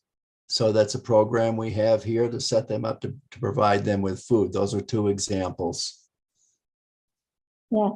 Trong một số trường hợp đó thì bệnh nhân có, hoặc là cái thân chủ chúng ta có thể là cái người mà rất là yêu nhạc cổ điển. Thì trong trường hợp này chúng ta có cần tới những người tình nguyện. Chúng ta cần tìm một cái người tình nguyện có thể đến và chơi nhạc cổ điển cho họ nghe. Ví dụ như là sẽ chơi violon hay là như thế nào tương tự như vậy. Hoặc là có khi là cái người bệnh của chúng ta là họ sẽ cần có một cái, họ muốn có là nếu mà khi họ đang sống ở nhà thì khi họ không có được nhiều tiền bạc, và khi đó có thể là họ đang cần được có thức ăn hay gì đó, thì chúng ta cũng có thể làm cung cấp cho thức ăn cho họ. Thì đây là hai cái ví dụ mà thầy đưa ra. There can be a tremendous amount of stress with end of life concerns. It's sort of like virgin territory, and it hits people in many different ways. Think about when you may have lost a loved one yourself, if you lost a parent, a mom or a dad, or a close uncle. Yeah. Thì khi mà chúng ta nói đến là cái việc là sẽ có một cái người nào đó sắp sửa qua đời á, thì nó sẽ là một cái vấn đề mà khiến mọi người rất là căng thẳng, họ cảm thấy rất là stress, và cái này nó giống như là một cái điều gì đó hoàn toàn mới mà mình chưa bao giờ mình trải nghiệm được. Thì những cái vấn đề này nó sẽ có thể ảnh hưởng đến mọi người với nhiều cách khác nhau. Bây giờ ví dụ như các anh chị hãy thử nghĩ, giống như là khi mình có thể mình sẽ mất một cái người nào đó mà mình rất là yêu thương, như là ba hay mẹ qua đời, hoặc là một người chú, người bác nào rất là thân thiết mà sẽ qua đời. Sometimes the issues are really intense, and it can be like a hurricane of emotions. And what's worked well, what I've seen work well, and what's worked well with me with other social workers is to encourage the patient and or the family to talk about their story and things that are important to them in their life. Yeah. Và đôi khi thì khi mà những cái vấn đề này nó xuất hiện thì nó giống như nó sẽ mang đến những cái cảm xúc rất là dồn dập, rất là căng thẳng, giống như là một cơn bão cảm xúc vậy. Và thầy thấy là những cái điều mà nó đã có tác dụng khi mà qua quan sát, cũng như là những cái điều mà thầy đã thực hiện và cùng với những cái nhân viên công tác xã hội khác, thì một cái biện pháp thầy cảm thấy rất là có ích, tức là sẽ khuyến khích người bệnh và gia đình họ sẽ kể cho nhau nghe những câu chuyện, và đặc biệt là những cái câu chuyện rất là quan trọng đối với họ trong cuộc sống. It helps to be open to what might occur. We've had a situation where we worked with the family, and the individual had a very good relationship with a nephew who was very kind and doting and helped him out a little. And when he passed, he left his inheritance to that particular nephew. Subsequent to that, a second nephew who was not involved came and after the death tried to get him to be found as incompetent and tried to have the money taken away, a person who was not involved. So people can do pretty strange things and kind of come out of left field and surprise you at times like that. Yeah. Và trong tình huống này đó thì chúng ta cần phải thật là cởi mở với những cái điều mà sắp sửa xảy ra. Thì ở đây thì thầy nói thầy có một cái tình huống khi mà thầy làm việc với một cái gia đình, thì trong gia đình đó thì những cái người đó họ có một cái mối quan hệ rất là tốt với một người cháu trai, và cái người cháu trai này thì rất là tử tế, rất là tốt bụng, và cũng giúp cái người thân chủ đó trong rất là nhiều việc. Và khi cái người bệnh đó qua đời thì để lại cái tài sản thừa kế cho đứa cháu trai đó, nhưng mà sau đó thì đột nhiên là có một cái người cháu trai khác lại không có liên quan lại đến khi mà cái người đó đã qua đời. Rồi sau đó thì cái người cháu trai sau này là lại cố gắng là chứng minh là cái người kia là khi đó là không có năng lực, và tìm cách để mà lấy đi cái số tiền thừa kế đó. Thì cái người này thì rõ ràng thì không có liên quan, cho nên là đôi khi thì con người ta có thể là làm những cái điều nó rất là kỳ lạ giống như vậy.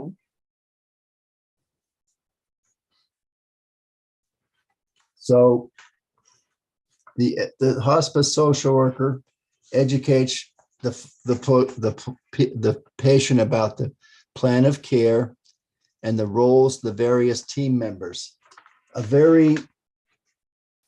A very large issue that often comes up typically is the notion of curing versus end of life care. Như vậy thì các nhân viên công tác xã hội ở các trại an dưỡng cần phải là hướng dẫn cho cái bệnh nhân đó về, ví dụ như về phải nói cho cái bệnh nhân đó biết về cái kế hoạch sẽ được chăm sóc, rồi vai trò của từng người ở trong cái nhóm đó. Và đây là một cái vấn đề nó rất là lớn mà nó thông thường nó hay xuất hiện, đó là cái việc là giữa là được điều trị, tức là chữa trị, và khi mà chăm sóc một người nào đó khi họ sắp lúc cuối đời. So if you have the flu, or even if you have COVID, or you have pneumonia, if you get proper treatment, you can be cured and you can feel better. Ví dụ như nếu mà khi mà chúng ta bị bệnh cúm hay là có thể chúng ta bị Covid hay là bị viêm phổi gì đó, nếu mà chúng ta được điều trị phù hợp thì chúng ta sẽ được chữa trị hết và chúng ta sẽ cảm thấy là khỏe hơn. The difference with hospice is working to educate people that the body can no longer benefit from going into emergency rooms, hospitalizations, and things of that nature. And the shift comes from curing or getting over the issue to being more comfortable and living as comfortable and pain-free as possible. Nhưng mà cái vấn đề khác biệt khi chúng ta làm việc ở trại an dưỡng đó là chúng ta sẽ giúp cái người đó biết được là một người nào đó sẽ không thể tức là không thể mà được hưởng lợi, tức là không thể chữa lành được nữa khi mà nhập viện hay là khi mà được cấp cứu. Thì đây là những cái vấn đề nó thuộc về tự nhiên, và ở đây thì chúng ta thấy là cái vấn đề thay đổi nó sẽ chuyển từ cái việc là chúng ta chữa lành điều trị cho một ai đó, là chúng ta sẽ chuyển qua là chúng ta phải tiếp nhận cái vấn đề này, và khi đó họ sẽ giúp cho họ cảm thấy là họ sẽ cảm thấy thoải mái hơn, rồi họ sẽ cảm thấy là sống một cách nhẹ nhàng hơn, và khi đó thì họ cũng có thể cảm thấy là tự do thoải mái hơn. The hospice social worker educates about the plan of care and continues to work with the patient as far as that goes. They provide assistance navigating the healthcare system. Sometimes there's a different insurance, and especially in our country, that a person may need, and they clarify the care options consistent with the medical plan of care. Và nhân viên công tác xã hội ở các trại an dưỡng đó thì cũng cần phải là giúp cho mọi người biết về cái kế hoạch điều trị, cái kế hoạch chữa trị, cũng như là sẽ tiếp tục là làm việc với người bệnh hết mức có thể. Thì ở đây thì họ cũng có thể là hỗ trợ trong cái việc là điều hướng cái hệ thống chăm sóc y tế. Thỉnh thoảng đôi khi thì sẽ có một cái chính sách chế độ bảo hiểm khác đi, và đặc biệt là ở Mỹ đó, thì cái việc mà bảo hiểm này đó, thì nó sẽ là người ta rất là cần đến. Each patient is an individual and has individual preferences and individual concerns. Some patients just want to be seen by a nurse and nobody else.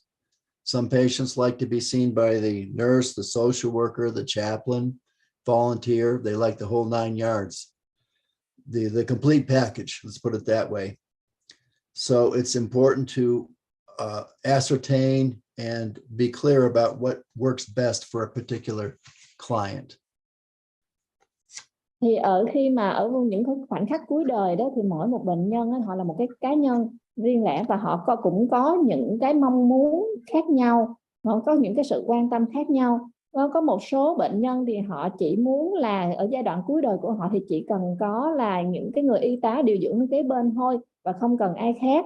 Còn một số bệnh nhân khác đó, thì lại muốn gặp được là y tá, rồi những nhân viên công tác xã hội, hoặc là những cái người mà tình nguyện ở trong nhà an dưỡng đó, thì họ muốn gặp gần như tất cả mọi người.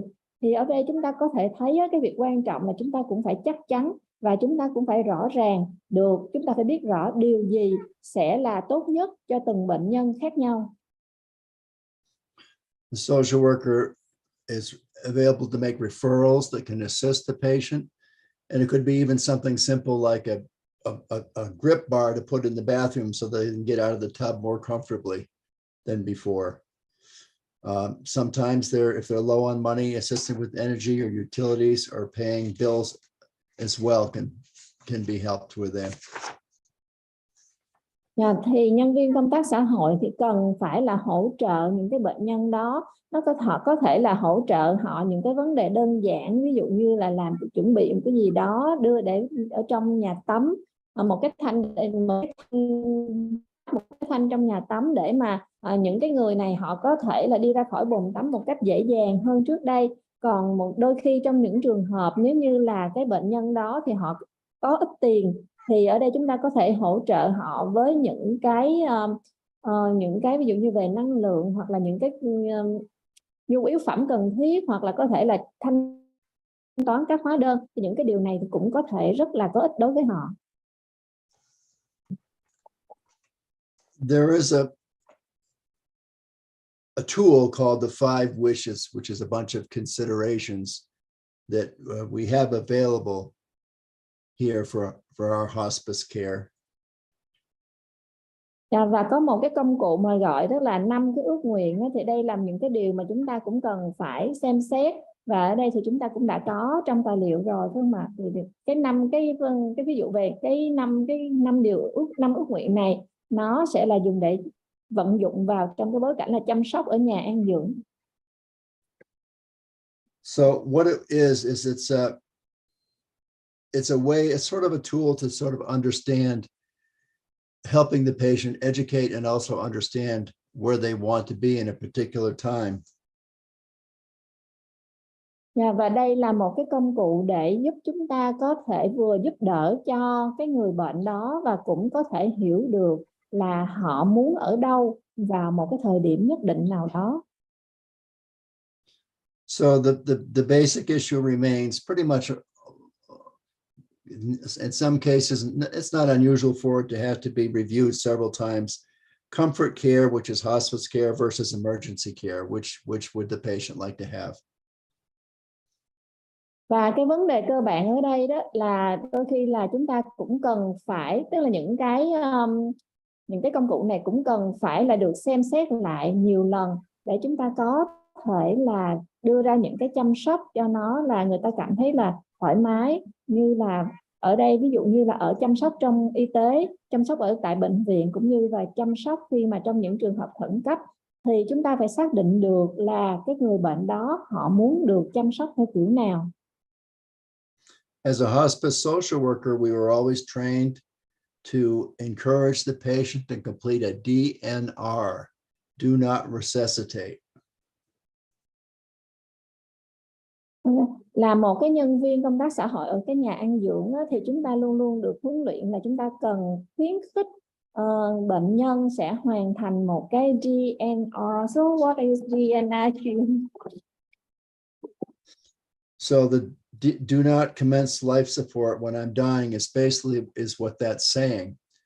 And what happens is if you try to resuscitate or give emergency care to a person who's end of stage, you can actually, paradoxically, they actually die faster and they die more in pain. Yeah. Và ở đây cái GNR là đó là cái việc là cái yêu cầu là cái lệnh là không hồi sức, tức là không tiến hành hỗ trợ hồi sinh trong cái trường hợp cận tử. Okay. So the challenge begins, it's counterintuitive. The challenge is to try to convey that to our patients and our families, that that's the way it works. And it's not always easy for them to see that. Ở đây cái thử thách ở đây á, chúng ta sẽ bắt đầu gặp cái thử thách mà nó không phải là cái điều mà đi ngược lại với cái bản năng. Cái thử thách ở đây là chúng ta phải cố gắng biểu đạt với cái bệnh nhân của mình và gia đình của họ là đây là cái cách mà họ phải làm.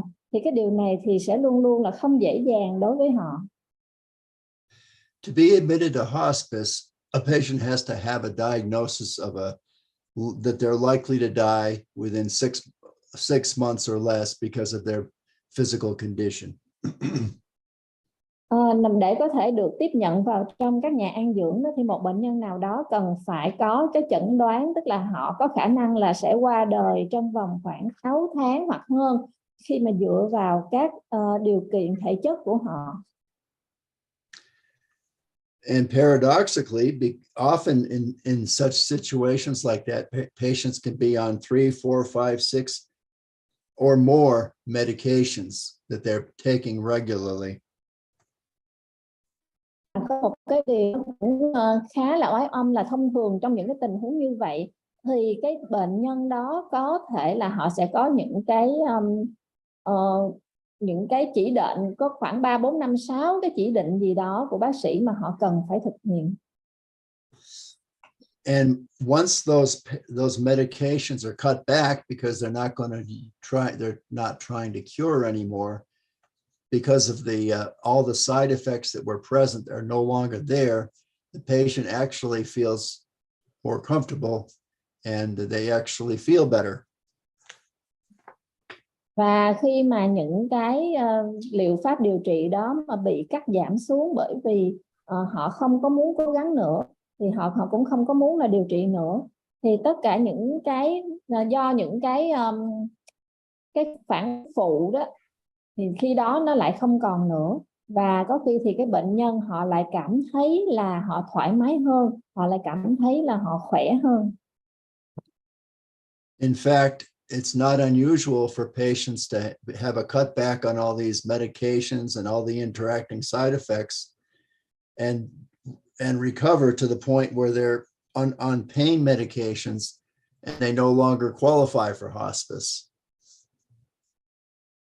Và đôi khi đó thì cũng có một cái hiện tượng cũng khá là phổ biến đó, tức là khi mà những cái bệnh nhân mà họ không có còn tiếp nhận điều trị nữa và họ họ sẽ không phải chịu những cái phản ứng phụ của thuốc nữa, thì khi đó họ lại hồi phục tới cái mức độ là họ không còn đủ tiêu chuẩn để mà họ được tiếp nhận vào các nhà an dưỡng nữa. At such times, they have to be taken off of hospice by rules and regulations. And then later down the road, if they start to experience more problems, they can be readmitted.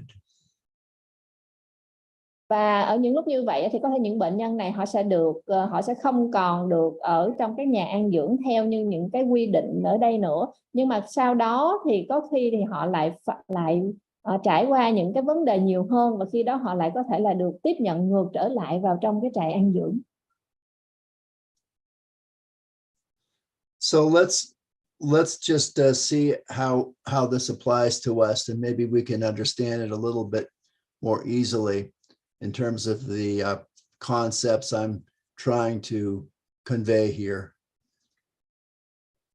Và bây giờ thì chúng ta sẽ xem cái điều này, chúng ta có thể là nó sẽ ứng dụng đối với chúng ta như thế nào, và chúng ta có thể là hiểu thêm về nó, đó là những cái khái niệm mà nãy giờ là thầy đã cố gắng là truyền đạt với chúng ta.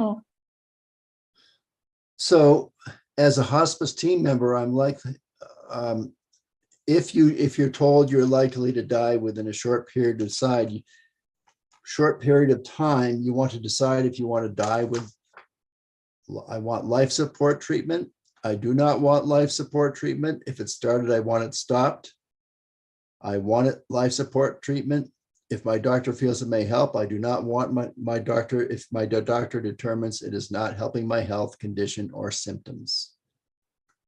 Okay. Và là một cái nhân viên trong cái đội mà ở cái nhà an dưỡng đó, thì có thể là Kinh Đoan tưởng tượng là nếu một lúc nào đó thì bạn được cho biết là bạn sẽ có khả năng qua đời trong một cái thời gian rất là ngắn, thì khi đó bạn sẽ phải quyết định là bạn sẽ muốn qua đời với những cái biện pháp, những cái cách hỗ trợ, hay là khi đó mình sẽ không có muốn cần những cái phương pháp chữa trị để mà hỗ trợ cuộc sống. Và nếu mà khi những cái người ta đã áp dụng những cái biện pháp đó rồi, thì có khi mình lại muốn nó dừng lại, rồi có khi mình lại muốn là lại cần có những cái được điều trị hỗ trợ kéo dài sự sống. Rồi nếu như mà khi đó chúng ta lại có khi chúng ta cảm thấy là nếu như mà cái bác sĩ nghĩ rằng cái điều đó là có thể giúp cho người bệnh, thì cái người bệnh có khi không muốn có bác sĩ nữa, rồi có khi thì chính người bác sĩ là quyết định là nói là cái điều này nó sẽ không có hỗ trợ lắm cho sức khỏe của mình nữa, thì sẽ như thế nào? So let's just take a little, make this a little experiential right here. Let's say that you were told that you have a end of life condition. You have about 6 months to live. What would your choice be? Would you want life support treatment? Would you not want life support treatment? If it started, you want it stopped? Would you want life support treatment if your doctor feels it may help? But I do not want it if my doctor determines it is not helping my health conditions or symptoms. Go ahead and just indicate maybe in the chat and let the translator can let me know kind of what your thoughts are there. Dạ, thì bây giờ chúng ta hãy hình dung là bây giờ chúng ta làm cái người bệnh, và ở đây là chúng ta các anh chị sẽ nghĩ như thế nào, sẽ phản ứng như thế nào khi các anh chị được thông báo là chúng ta chỉ có thể sống được khoảng 6 tháng nữa. Thì khi đó cái lựa chọn của các anh chị là gì? Các anh chị muốn là được hỗ trợ, được điều trị kéo dài sự sống, hay là khi đó chúng ta sẽ không muốn là được hỗ trợ kéo dài sự sống? Rồi khi đó thì chúng ta, nếu mà các bác sĩ người ta đang áp dụng cái điều đó thì mình có muốn dừng cái việc mà điều trị đó hay không?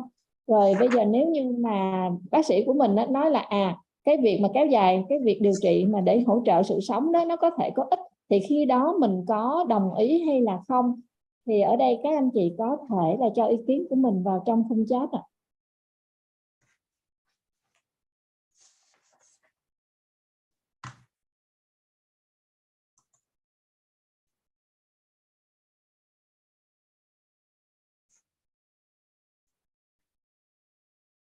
Trong khung chat có không?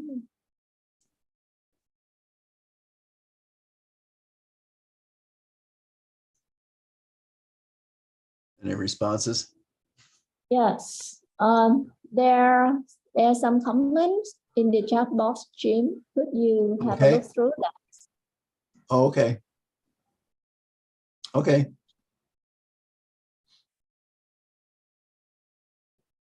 Yeah, there's some good stuff. Let's see what we got here. Okay.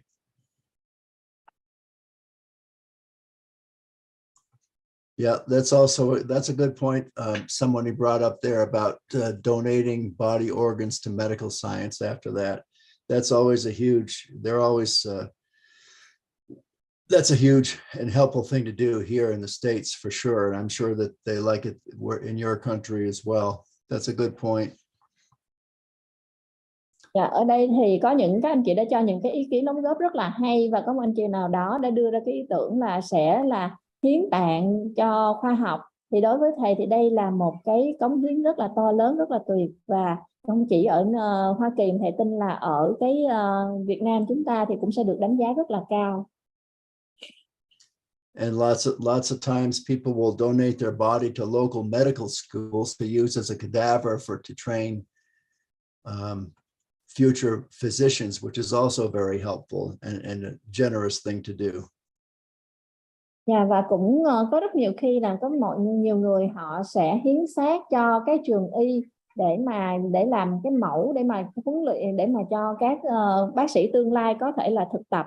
Thì cái điều này nó cũng rất có ích, và đó là một cái điều rất là tuyệt vời, rất là được mọi người đánh giá rất cao.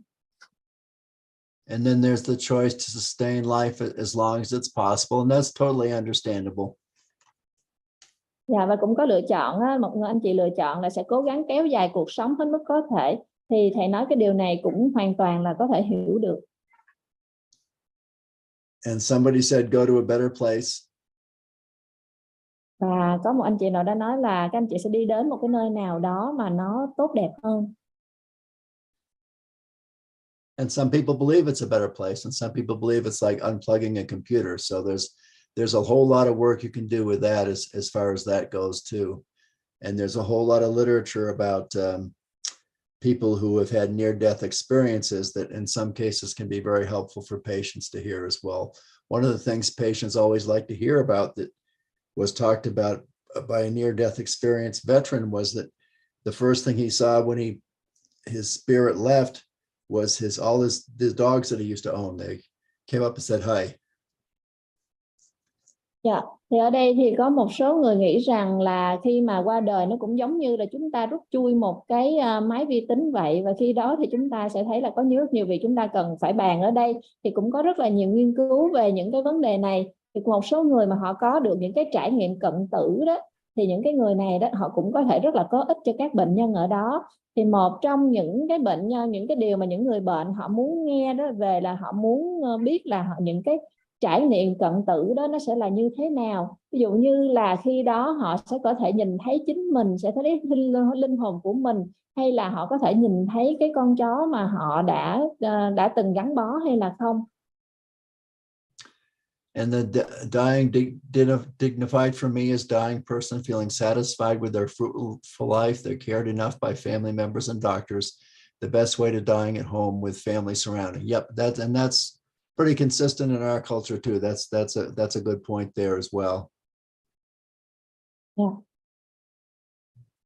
Thì có một ý kiến khác của các anh chị khác, tức là khi mà một cái chết mà được nhẹ nhàng thanh thản đó, tức là khi đó cái người qua đời họ sẽ cảm thấy là họ hài lòng với cái cuộc sống mà đạt được nhiều thành tựu của họ. Họ đã được là cho cái gia đình, các thành viên trong gia đình là chăm sóc, được mọi người bác sĩ chăm sóc. Và cái chết gọi là nhẹ nhàng thanh thản nhất là sẽ là khi mà có thể qua đời nhà có gia đình ở xung quanh. Thì thầy nói cái điều này nó cũng khá là, nó cũng rất là thống nhất, nó cũng rất là giống với cái nền văn hóa của thầy ở bên Hoa Kỳ. Okay, well, you've done a very good job of that. Those are very good sharings. Let me just do a quick peek more. Và các anh chị đã có những cái chia sẻ rất là hay và rất là bổ ích, thì thầy cũng muốn xem thêm một số các chia sẻ của các anh chị nữa. And somebody mentioned that in Vietnam, there's rituals performed by priests, and that's also a very good point as well. Spiritual component is very important for some of our clients. Some people like it, and some people like the prayers, and some people like the ministers to be there, and some people don't want ministers there. Ở đây thì cũng có anh chị nói là ở Việt Nam chúng ta có một cái số cái nghi thức tôn giáo, thì thầy nghĩ đây là một cái ý kiến cũng rất là hay. Thật ra cái yếu tố mà về tâm linh, về tinh thần nó cũng có rất là quan trọng đối với các thân chủ của chúng ta. Có một số người thì họ là muốn sẽ được cầu nguyện, hoặc là sẽ có muốn các vị cha, vị linh mục ở kế bên. Còn một số người thì họ lại không muốn. And it's important to be culturally aware too. You might have somebody, you might be working with a Buddhist who would like to have the Poa practice done when they die. Or it might be a priest who would like to have maybe an end-of-life baptism or the final blessing when they die as well. So there's a lot of cultural considerations for the hospice social worker to be aware of. Như vậy thì ở đây đối với nhân viên công tác xã hội, nhất là ở trong các trại an dưỡng, các nhà an dưỡng, thì cái điều cực kỳ quan trọng là chúng ta cũng phải có được một cái nhận thức về văn hóa. Tức là chúng ta phải biết là thân chủ của chúng ta là thuộc tôn giáo gì. Ví dụ như là đối với họ là một cái người theo Phật giáo, thì khi đó họ sẽ nghĩ rằng là khi họ qua đời thì họ mong muốn có điều gì. Hoặc khi mà có những người là nếu mà họ theo Thiên Chúa giáo thì có thể họ sẽ cần có một cái vị linh mục ở đó để mà cầu nguyện cho họ. Hoặc là họ cũng muốn là như vậy. Thì tóm lại thì ở đây thì chúng ta cũng phải xem xét rất là nhiều về mặt văn hóa và tôn giáo. Đây là một cái điều mà của cái nhân viên công tác xã hội ở cái nhà an dưỡng cần phải nhận thức được. Okay, let's see this one here. All right, what's your take on a situation where the patient wants to end their life, assisted suicide or voluntary euthanasia, while their family members don't want them to? That's a very good question. Ở đây thì có một anh chị nêu lên cái vấn đề, thì trong cái tình huống mà cái bệnh nhân đó họ muốn kết thúc cuộc đời của mình với cái người ta gọi là trợ tử, nhưng mà trong khi đó thì các gia đình của họ lại không muốn điều đó, thì trong tình huống này thầy nói đây là một câu hỏi rất là hay. These kind of questions are kind of the questions where angels fear to tread. Mấy cái câu hỏi như thế này là những câu hỏi mà thầy nói là mọi người rất là sợ. When this kind of question comes up, it's important to involve the entire team, including in some cases, even the physician, the nurse, the social worker, the chaplain, and all family members have a family meeting. You're going to find that most hospices want to have the decision reside with the patient. Khi mà có dạng câu hỏi như thế này thì cái điều rất là quan trọng đó, chúng ta phải có cái sự tham gia của toàn cái đội ở đó. Thì trong một số trường hợp thì cần phải bao gồm là bác sĩ, các điều dưỡng, nhân viên công tác xã hội và các thành viên trong gia đình để có một cái cuộc họp, cái buổi gặp mặt với gia đình thì khi đó thì chúng ta có thể nhận thấy là những cái đa phần những cái trại an dưỡng thì họ sẽ đưa ra những cái quyết định mà họ sẽ là theo ý nguyện của bệnh nhân là nhiều hơn. So the goal of the family meeting is to come to consensus with that and understand the perceptions and what's going on and what is the root of that notion. It's an interesting question, and there's actually here in New Mexico, they do have a way that one can provide and work towards assisted suicide depending on their medical condition. Cái mục đích của việc mà chúng ta gặp gỡ cả gia đình đó, tức là để chúng ta có thể hiểu được những cái nhận thức của mọi người và chúng ta xem cái điều gì đang xảy ra cũng như cái gốc rễ của vấn đề là như thế nào. Thì cái hồi nãy đây thực sự là một cái câu hỏi cũng rất là thú vị, và thật ra thì ở New Mexico, nơi ở của thầy đó, thì cũng có một cách mà người ta có thể là làm theo. Tức là ở đây thì cái việc trợ tử nó sẽ được thực hiện tùy thuộc vào cái tình trạng thể chất, tình trạng y tế. Another state, Oregon, had an assisted suicide protocol, and it was actually partially developed here in New Mexico. And then after they developed it, New Mexico brought it back from there and worked on it here. They made it slightly less restrictive and more easy to obtain that assistance if one feels that is definitely the way they want to go. Dạ, thì ở một cái bang khác, thì có nói là ở một cái bang khác như là bang Oregon thì nó có những cái quy định về trợ tử.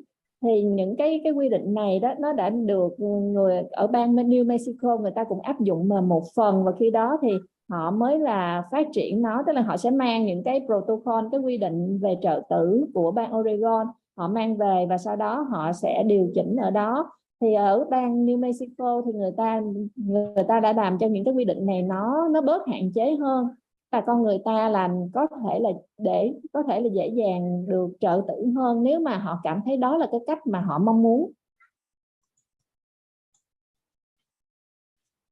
So it's a very good point. It's a very good question, and it requests or demands for the hospice social worker to work to facilitate discussions that involve all the important members of the family and the treatment team. And sometimes these discussions have to be ongoing. Như vậy thì đối với cái vấn đề mà trợ tử đó thì ở đây là nó sẽ đòi hỏi là những cái nhân viên công tác xã hội tại các nhà an dưỡng cần phải là thảo luận với những cái tất cả những người thành phần, những cái thành viên mà quan trọng có liên quan của gia đình cũng như là của đội ngũ y tế điều trị. Và đôi khi đó, thì những cái cuộc thảo luận này nè, người ta phải thảo luận rất là nhiều. Okay, so let's move on and take those were good comments. Let's move on to the next aspect of the 5 wishes. So in this particular question, if you're in a coma and you're not expected to wake up or recover, you may have brain damage, and life support would only delay the moment of your death. Và bây giờ chúng ta có một cái câu hỏi là ví dụ như chúng ta sẽ giống như là bị tổn thương não, bị chết não và không thể nào tỉnh lại được. Tức là khi đó não đã bị tổn thương và cái việc mà hỗ trợ sự sống nó chỉ có mang tính chất là kéo dài, như vậy là cái khoảnh khắc cận tử rất là gần. So you're in a coma with brain damage. Here are your choices. I want life support. I do not want life support treatment. If it has started, I want it stopped. I want life support treatment if my doctor feels it could help, but I want my doctor to stop giving me life support treatment if it is not helping my health condition or symptoms. Cho nên là ví dụ khi mà mình bị tổn thương não, bị chết não đó, thì ở đây chúng ta sẽ có một số cái lựa chọn. Ví dụ như thứ nhất mình có thể nghĩ là tôi muốn là được hỗ trợ kéo dài sự sống.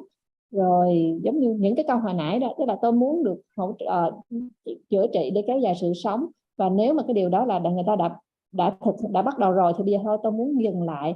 Rồi có khi là tôi sẽ muốn được là hỗ trợ sự sống nếu như bác sĩ cảm thấy là cái điều đó nó sẽ có ích cho tôi. Nhưng mà có khi tôi lại muốn là bác sĩ là không còn sẽ dừng lại cái việc là điều trị để hỗ trợ sự sống, bởi vì tôi cảm thấy là nó cũng không có ích gì cho cái tình trạng sức khỏe hoặc những cái triệu chứng của tôi hiện giờ. So why don't you go ahead and share in the chat what your thoughts were on that particular question. Bây giờ thì các anh chị có thể là tiếp tục là chia sẻ những cái ý kiến của mình vào trong cái khung chat về cái vấn đề này ạ. Tức là trong trường hợp khi mà đã bị hôn mê, bị chết não đó, thì khi đó cái việc những cái mong muốn của mình là sẽ như thế nào? So again, you're in a coma, you're not expected to wake up or recover, got brain damage, and life support would only delay the moment of death. Và cái tình huống cụ thể chúng ta cần ghi nhớ, tức là khi này là chúng ta là đang ở trong tình trạng hôn mê, chết não và não bị tổn thương rồi, và bây giờ thì cái việc mà điều trị chỉ có mang tính chất là kéo dài thôi, kéo dài cái khoảnh khắc được cái thời gian để mà trước khi qua đời thôi, chứ không hoàn toàn không có khả năng tỉnh lại. Vậy thì trong trường hợp này các anh chị nghĩ là cái lựa chọn của mình sẽ là như thế nào?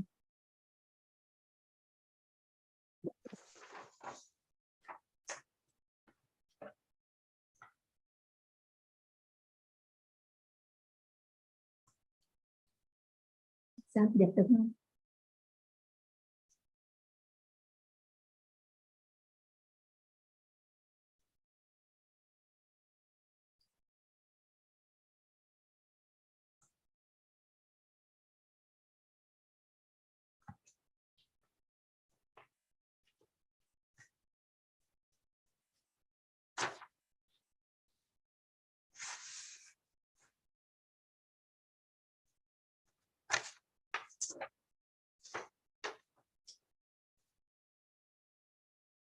Okay, so one response is being cared for, dying naturally, which is probably a lot of our natural instincts.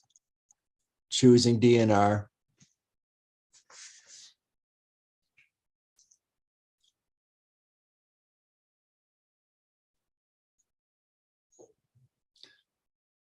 What would be the advantage of choosing DNR?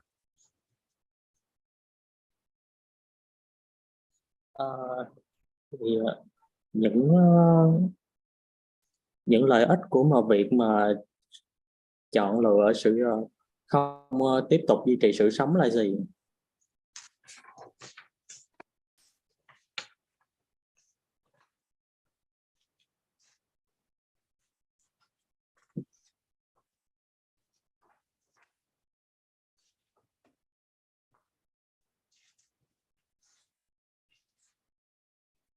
I choose to stop because of the cost it would put on my family. And that's also that's a good point. A lot of people don't like to be burdens to their family. That's a huge consideration too. The social workers will run into with clients as well. Tôi không muốn tiếp tục bởi vì đó sẽ gây ra chi phí lớn cho gia đình. Thì đây cũng là một cái điểm rất là hay, bởi vì đa số mọi người đều không muốn trở thành gánh nặng cho gia đình của mình. Và đây cũng là một cái mối quan tâm mà các nhân viên công tác xã hội cần phải chú ý tới khi mà làm việc với thân chủ của mình. Okay, saving cost, no pain, reduce stress for MD. Okay.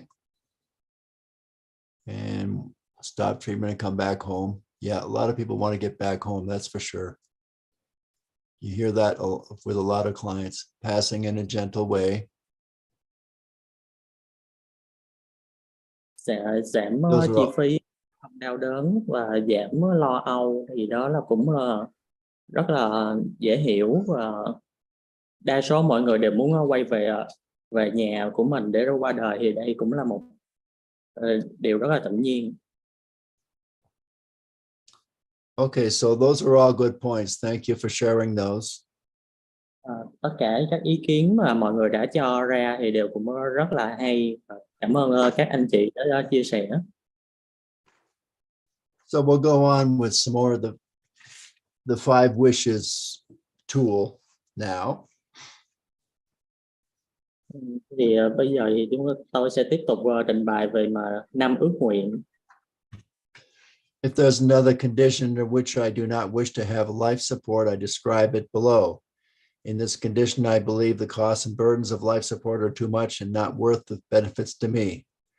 For example, the patient may say, end stage condition, meaning health was declined and they are not able to care for themselves in any way, mentally or physically, and life support treatment will not facilitate recovery.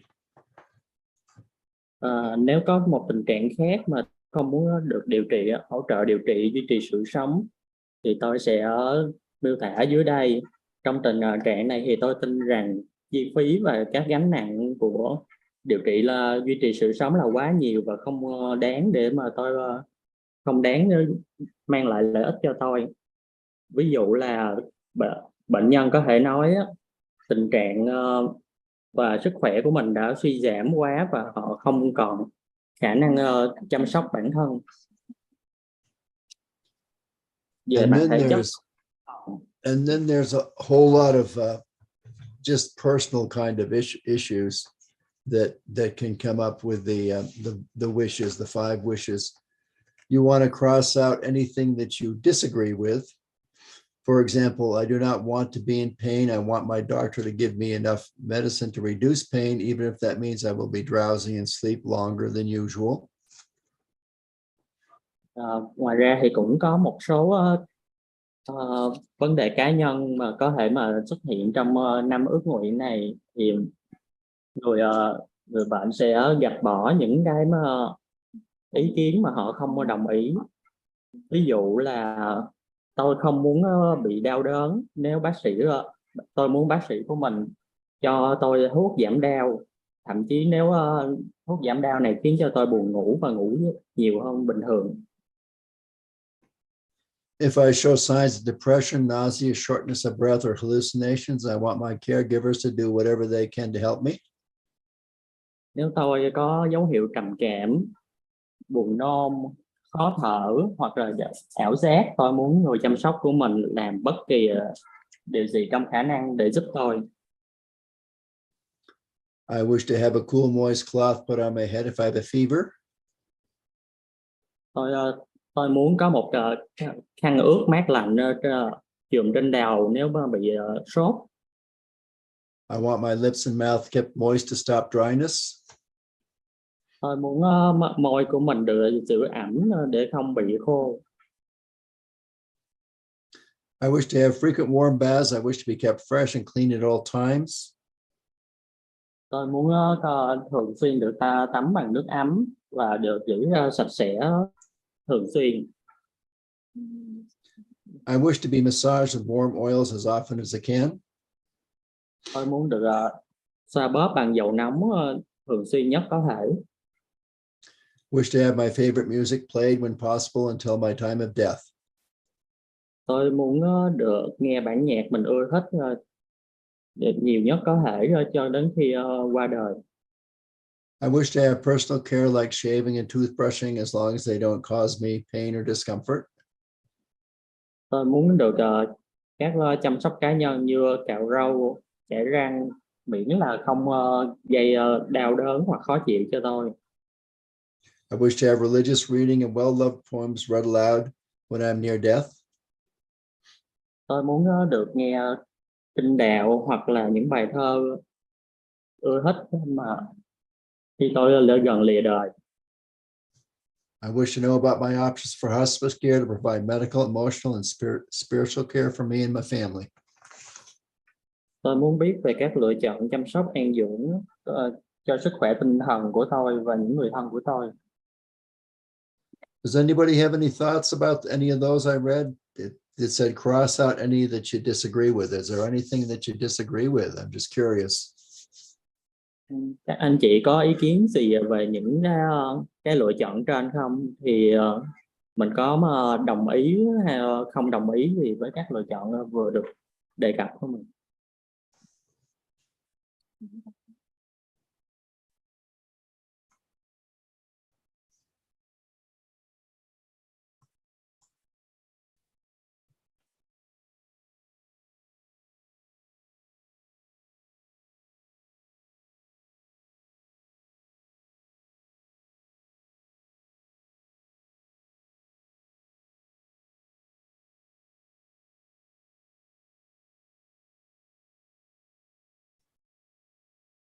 people are tending to agree, and I'm kind of in the same boat. I tend to, these all sound pretty reasonable too. It's pretty good stuff actually.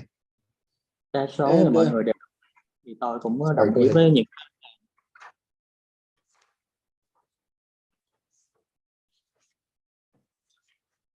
And moving right along with crossing out what you disagree with. Chúng ta sẽ tiếp tục gạch bỏ những lựa chọn mình không thích. I wish to have people with me when possible. I want someone near me when it seems that death may occur at any time. Tôi muốn có người ở gần tôi khi mà cái chết sắp đến. What do you think people think of that one? You want to have someone near me when it seems that death may occur at any time. Thì mọi người nghĩ gì về okay with that one?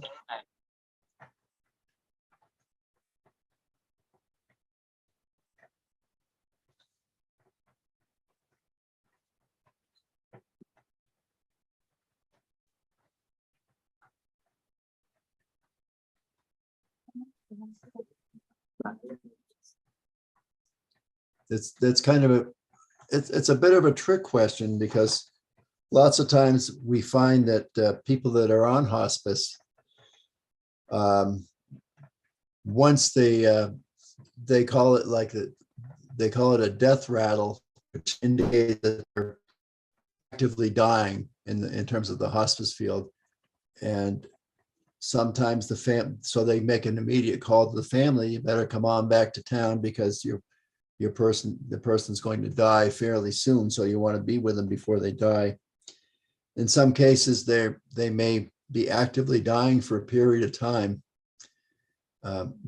They'll come back and they'll sit with the patient. Sometimes the patient gets a little bit better. In many instances, after maybe a day or two, they will take a break, go out, go to the shower, go for dinner, and then the patient dies as soon as they leave.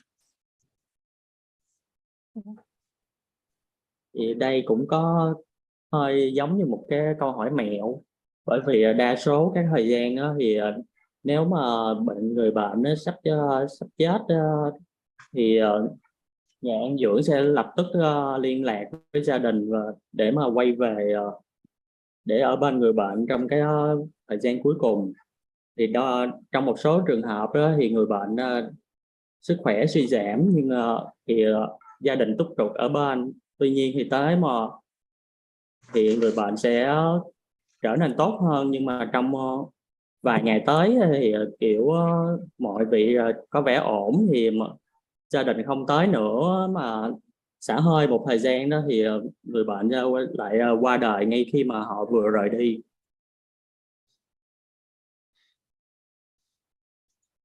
So the hospice, I'll just add a couple of quick things here.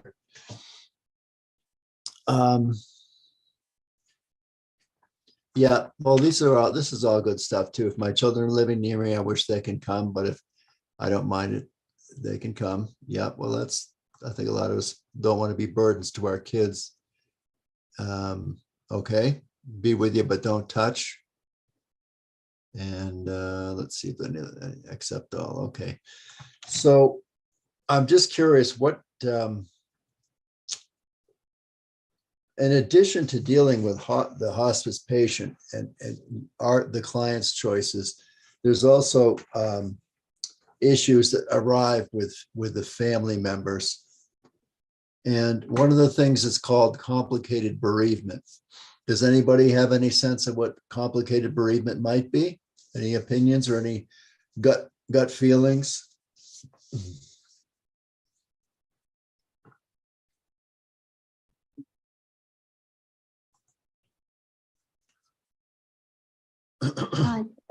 Điều trị ở nhà an dưỡng thì khi mà có vấn đề đã xảy ra thì mọi người đều mong muốn là gia đình của mình sẽ đến bên cạnh. Đều có sự các vấn đề khi có vấn đề phức tạp có thể diễn ra thì vấn đề là họ sẽ cùng đến với các thành viên trong gia đình, và một trong những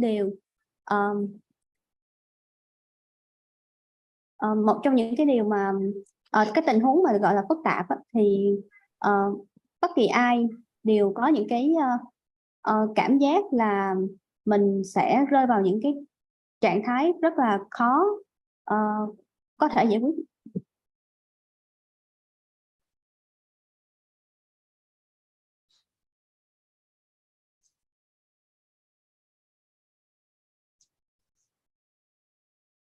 Any ideas on complicated bereavement? It's called complicated. Basically, it means difficulty accepting the death of a loved one. Thì cái thuật ngữ này cơ bản là nghĩa là khó mà chấp nhận được cái chết của người thân của mình.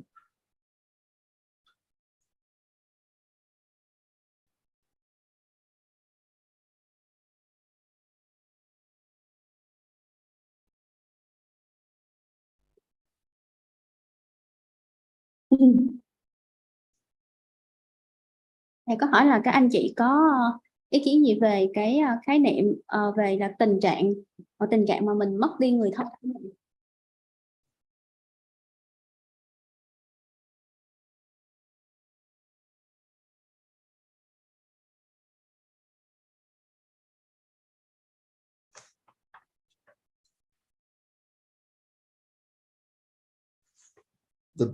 Okay, so maybe a way to look about this is, what kind of situation would a person be in having a lot of trouble coping with the death of a loved one?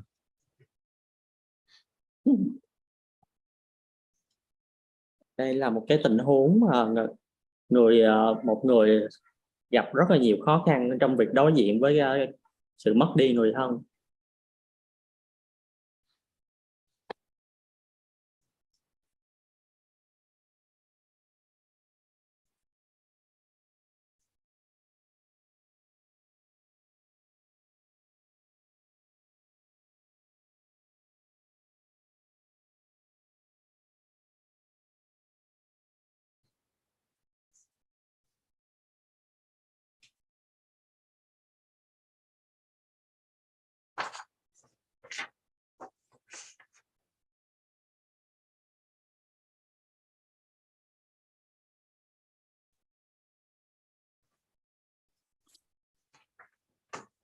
Yeah, that's a very good point for the sudden death of a young person. I agree with that one. I think that in some cases,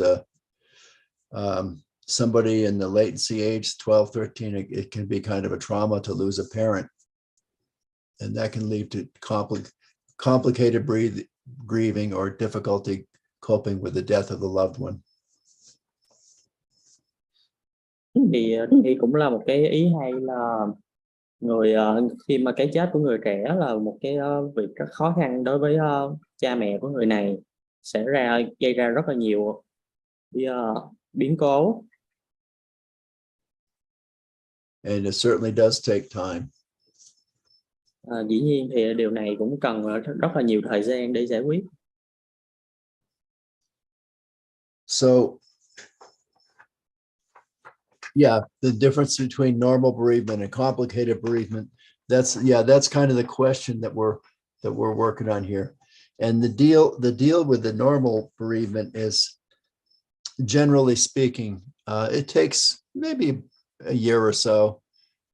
Think about if you've lost a loved one, what it was like for you. When I lost my parents, it was a week of intense grieving and then memories after that for about a year or so.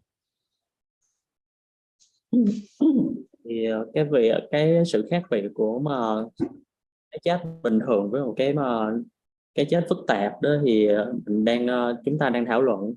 Thì bình thường nếu mà chúng ta mất một người thân thì sẽ như là tôi mất bố mẹ của mình, thì cần khoảng một cái tuần đau buồn dữ dội, và sau đó là khoảng những cái ký ức mà mình hồi tưởng sau đó thì sẽ tốn khoảng 1 năm để mà giải quyết. We've had people in bereavement groups who have a very positive experience sharing what they're going through with other people who've lost loved ones.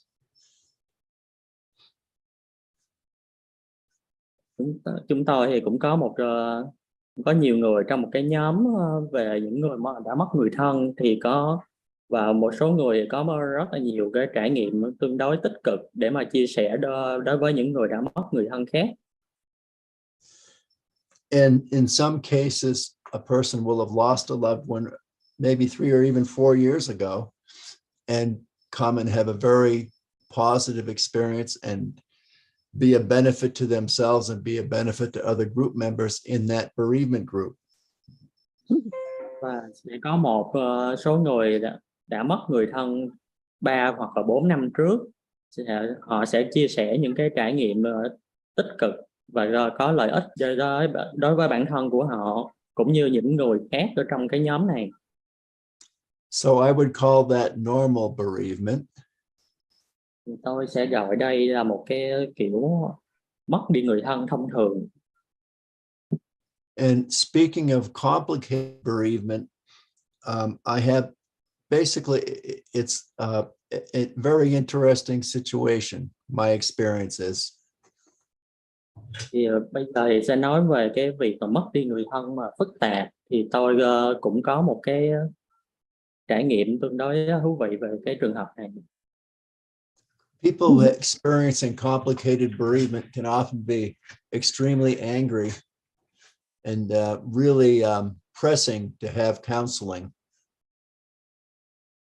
Thì những người mà trong cái trường hợp này thì sẽ trở nên rất là giận dữ và họ cần phải được đi tham vấn tâm lý.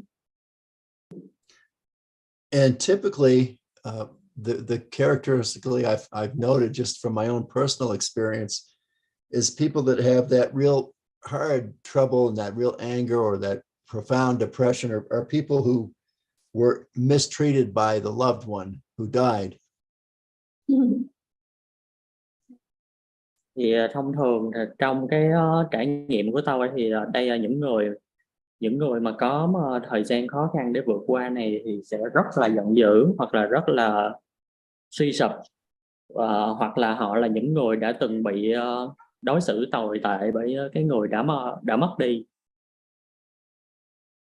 So if the father dies, but the father was an abusive, verbally, physically abusive, obnoxious alcoholic, then not only the person is left grieving the death, but also grieving not having the kind of father that they would have liked to have had.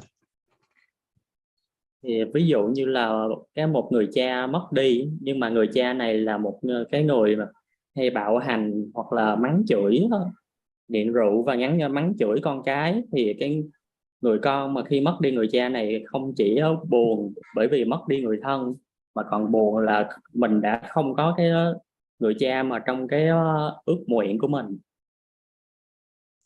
And from a hospice social worker perspective, that kind of situation would bring to mind something like Al-Anon, Adult Children of Alcoholics, which we have here in the States. As sort of a place to reminisce and talk about what the person was like and what were the implications and ramifications. Và trong cái trường hợp này dưới góc độ của một nhân viên nhà chăm sóc an dưỡng thì chúng ta có thể So let me know if you have more questions about complicated bereavement. It's basically a reaction that's pretty powerful, typically in my experience, a lot of anger and a lot of anger towards us, the hospice staff as well. Trong trải nghiệm của tôi thì những cái trường hợp này thì sẽ có rất là nhiều sự giận dữ về phía chúng tôi cũng như là những nhân viên chăm sóc. Okay, so again, we're doing this crossing about what you disagree with. So here are the options, things that you want to cross off in case you disagree.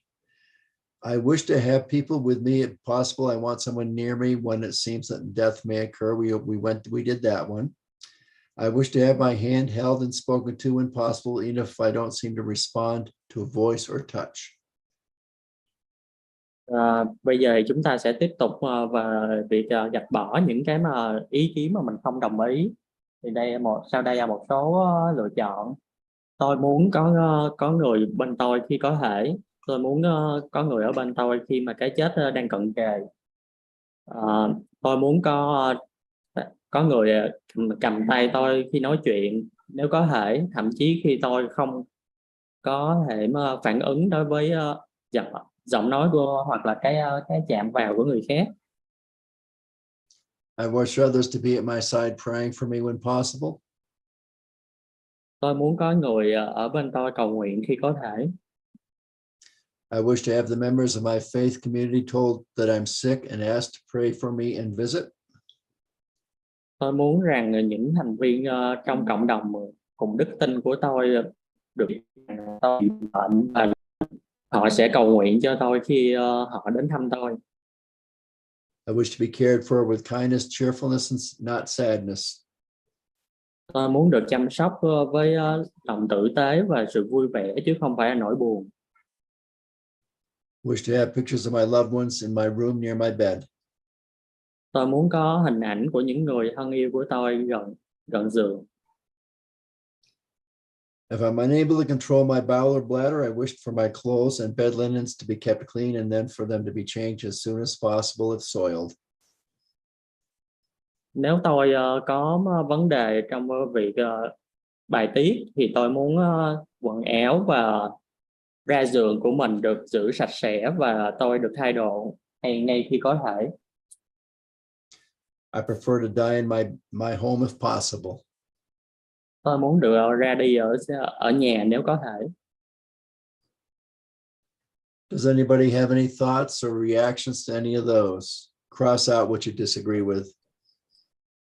Nếu các anh chị mà không đồng ý với những điều vừa được đề cập thì mình có thể bỏ những cái điều đó ra.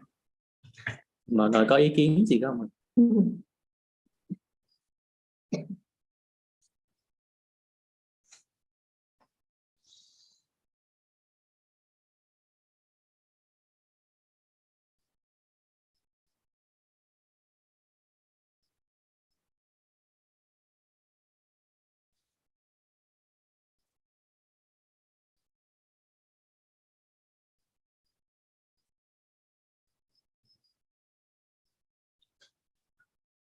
I wish to be cared for with kindness, cheerfulness, not sadness. Disagree. How others feel is not my control or wish.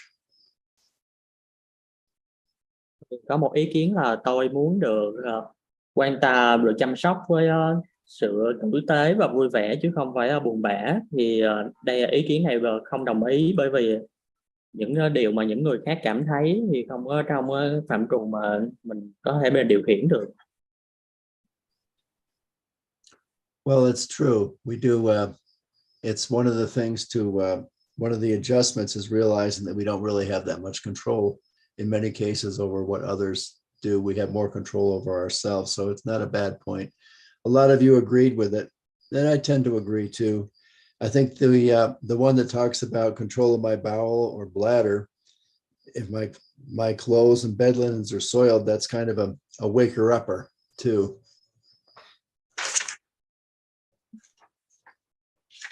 Thì đây cái ý kiến này cũng đúng bởi vì đây cũng là một số cái việc mà mình sẽ nhận ra là mình không có quyền điều khiển. Ngoài ra thì đa số mọi người đều đồng ý với các lựa chọn trên. Đối với tôi thì đặc biệt là với cái mà việc mà mình không điều khiển được cái việc bài tiết của mình thì dĩ nhiên là cũng hơi là khó chịu khi mà quần áo và ra giường của mình bị bẩn. Okay, the next thing we'll talk about is more of the wishes. In this case, what I want my loved ones to know. Tiếp theo thì chúng ta sẽ nói về vài một số ước nguyện khác. Và đây là những ước nguyện mà mình muốn người thân biết. Wish to have my family and friends know that I love them. Tôi muốn rằng người thân và bạn bè của mình biết rằng tôi yêu họ. Wish to be forgiven for the times I've hurt my family, friends, and others. Tôi muốn rằng gia đình bạn bè của mình tha thứ cho tôi về những cái thời gian tôi làm tổn thương họ. Wish to have my family, friends, and others know that I forgive them for when they may have hurt me. Tôi mong muốn rằng gia đình và bạn bè của mình biết rằng tôi tha thứ cho họ vì những lần họ đã làm tổn thương tôi. Wished for my family and friends to know that I do not fear death and that I think it is a new beginning. Tôi muốn gia đình và bạn bè của mình biết rằng tôi không sợ cái chết và tôi tin rằng đây là một khởi đầu mới.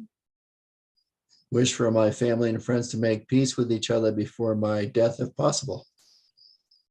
Tôi mong muốn gia đình và bạn bè của mình hòa thuận với nhau trước khi tôi qua đời nếu có thể. Wish for my family and friends to think about what I was like before I became seriously ill and remember me this way after my death. Tôi mong muốn gia đình và bạn bè của mình nghĩ về hạnh tôi trước khi bị bệnh nặng và tôi mong họ sẽ nhớ tôi theo kiểu này.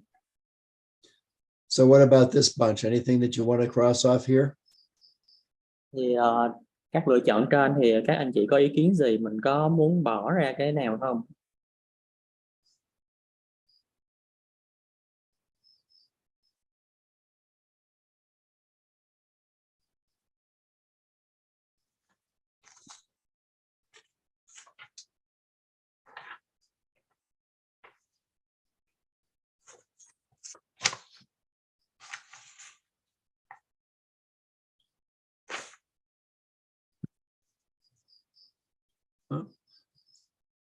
That's a nice sentiment. You can't force the forgiveness. I agree with that. Thì cái ý kiến là tôi mong muốn gia đình và bạn bè tha thứ cho tôi, thì đây không đồng ý thì thầy cũng hiểu là đây là một điều dễ hiểu, bởi vì mình không có thể ép người ta làm cái chuyện gì. But you give them the gift to you're telling them that you're thinking of them.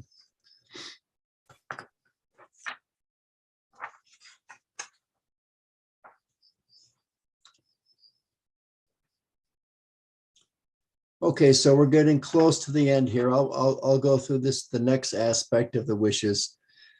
I wish for what I want my loved ones to know. I wish for my family and friends to respect my wishes, even if they disagree. Thì chúng ta cũng sắp đến điểm kết thúc của bài thuyết trình này, thì tôi sẽ tiếp tục với những cái điều mà tôi mong gia đình biết. Thì là tôi muốn gia đình và bạn bè tôn trọng những ước nguyện của mình, thậm chí nếu họ không đồng ý với những ước nguyện đó. I wish for my family and friends to look at my dying as a time of personal growth for all, including me. This will help me live a meaningful life in my final days. Tôi muốn gia đình và bạn bè của mình nhìn cái khoảnh khắc tôi ra đi là một cái cơ hội để mà phát triển bản thân. After my death, I wish my body to be buried or cremated, one or the other. Sau khi tôi ra đi, tôi mong muốn được chôn hay hỏa táng. My body or remains should be put in the following location. Tôi muốn được chôn cất ở địa điểm sau. The following person knows my funeral wishes. Những người sau đây sẽ biết về những ước nguyện của tôi. And then there's the final request. If anybody asks how I want to be remembered, please say the following about me, and then whatever you want to say. Và sau đây là ước nguyện sau cùng là tôi muốn được nhớ đến như thế nào. If there's a memorial service, I wish for the service to include the following: music, songs, readings, poetry, for example. Nếu có lễ tưởng niệm thì tôi muốn có các bài có các phần sau đây, giống như là những bản nhạc, những and then use the final part of the final wishes, provide any other wishes, for example, body donation that we talked about earlier. và sử dụng và sau đây xin sử dụng phần sau cùng để ghi những ước nguyện khác, ví dụ như là hiến tạng nhưng mà mình đã đề cập vừa trước đó. In an ideal situation, the client would sign what their 5 wishes were and have 2 witnesses also present attest to the veracity of their wishes. Trong một cái tình huống thuận lợi thì người bệnh nhân sẽ ký bản 5 ước nguyện này và có 2 nhân chứng để chứng minh ra. And then have it notarized. Và sau đó thì cái này sẽ được công chứng. Okay, so that's an overview of a hospice the world of the hospice social worker here in the States, United States. Does anybody have any final thoughts or questions or issues they want to talk about? Đây là một cái tổng quan về cái vai trò của nhân viên công tác xã hội ở nhà an dưỡng tại Hoa Kỳ, thì các anh chị có ý kiến hay là câu hỏi gì mà mình muốn đặt ra không ạ? Recording stopped.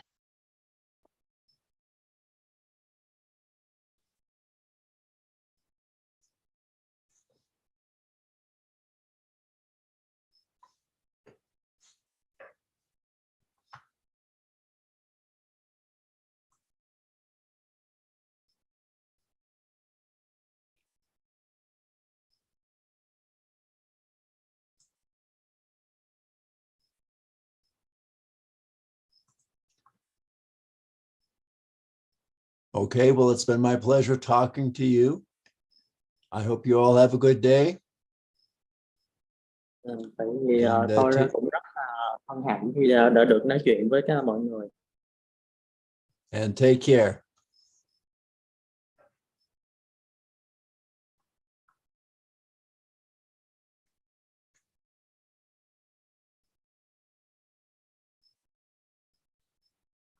Thank you again, Jim, for the work you put into this and your ability to present on the fly with all the challenges that we had this evening. So it's been a pleasure, and look forward to working with you again sometime.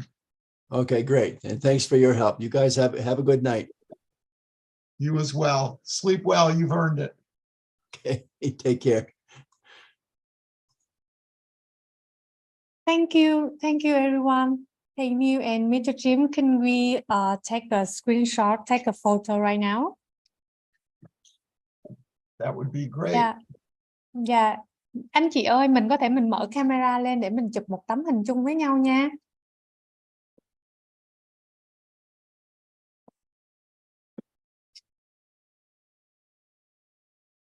Is Jim still with us? Or did he leave?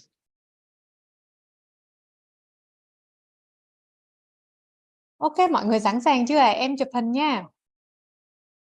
Dạ rồi, em chụp hình nha. 1, 2, 3.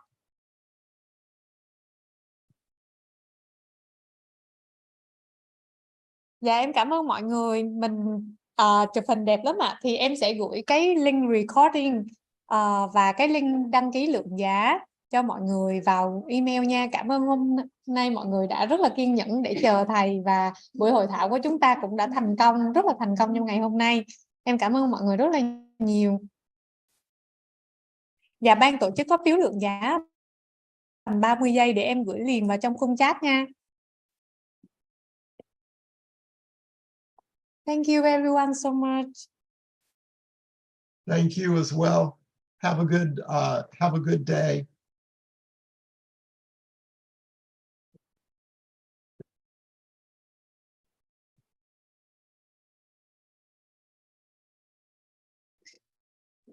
Mọi người ơi, mọi người chờ em một chút xíu nha. Em đang copy cái đường link vào đây cho mọi người làm á. Chị Ngân ơi, nếu mà chị có thì chị copy giúp em với, máy em đang đứng.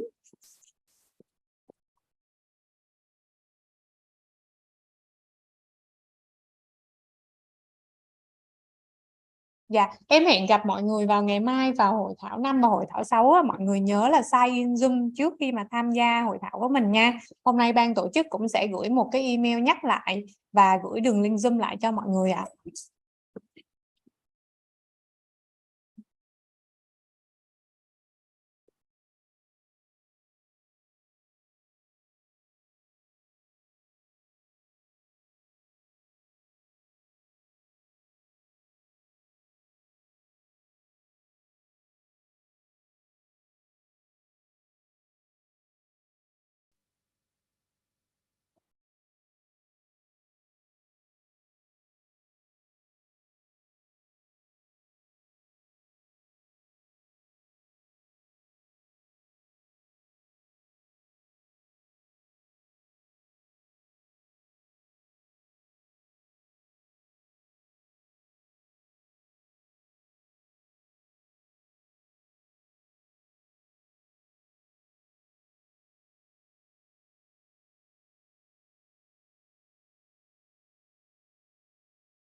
Chị Ngân ơi, chị Ngân đã gửi cái đường link Zoom vào trong khung chat cho mọi người không ạ? Chưa ạ?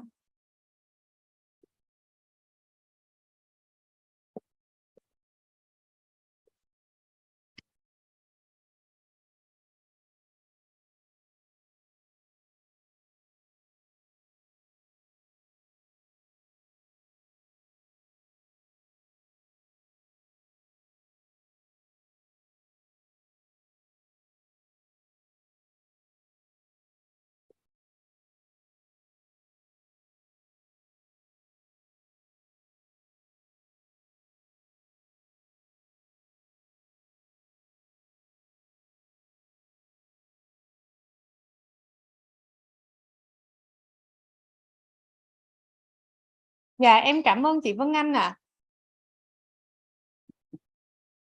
Như vậy thì mọi người có thể là ở lại phòng này để mà làm, hoặc là mọi người nhấn vào link này rồi chúng ta thoát khỏi phòng Zoom cũng được ạ. Em cảm ơn mọi người nhiều.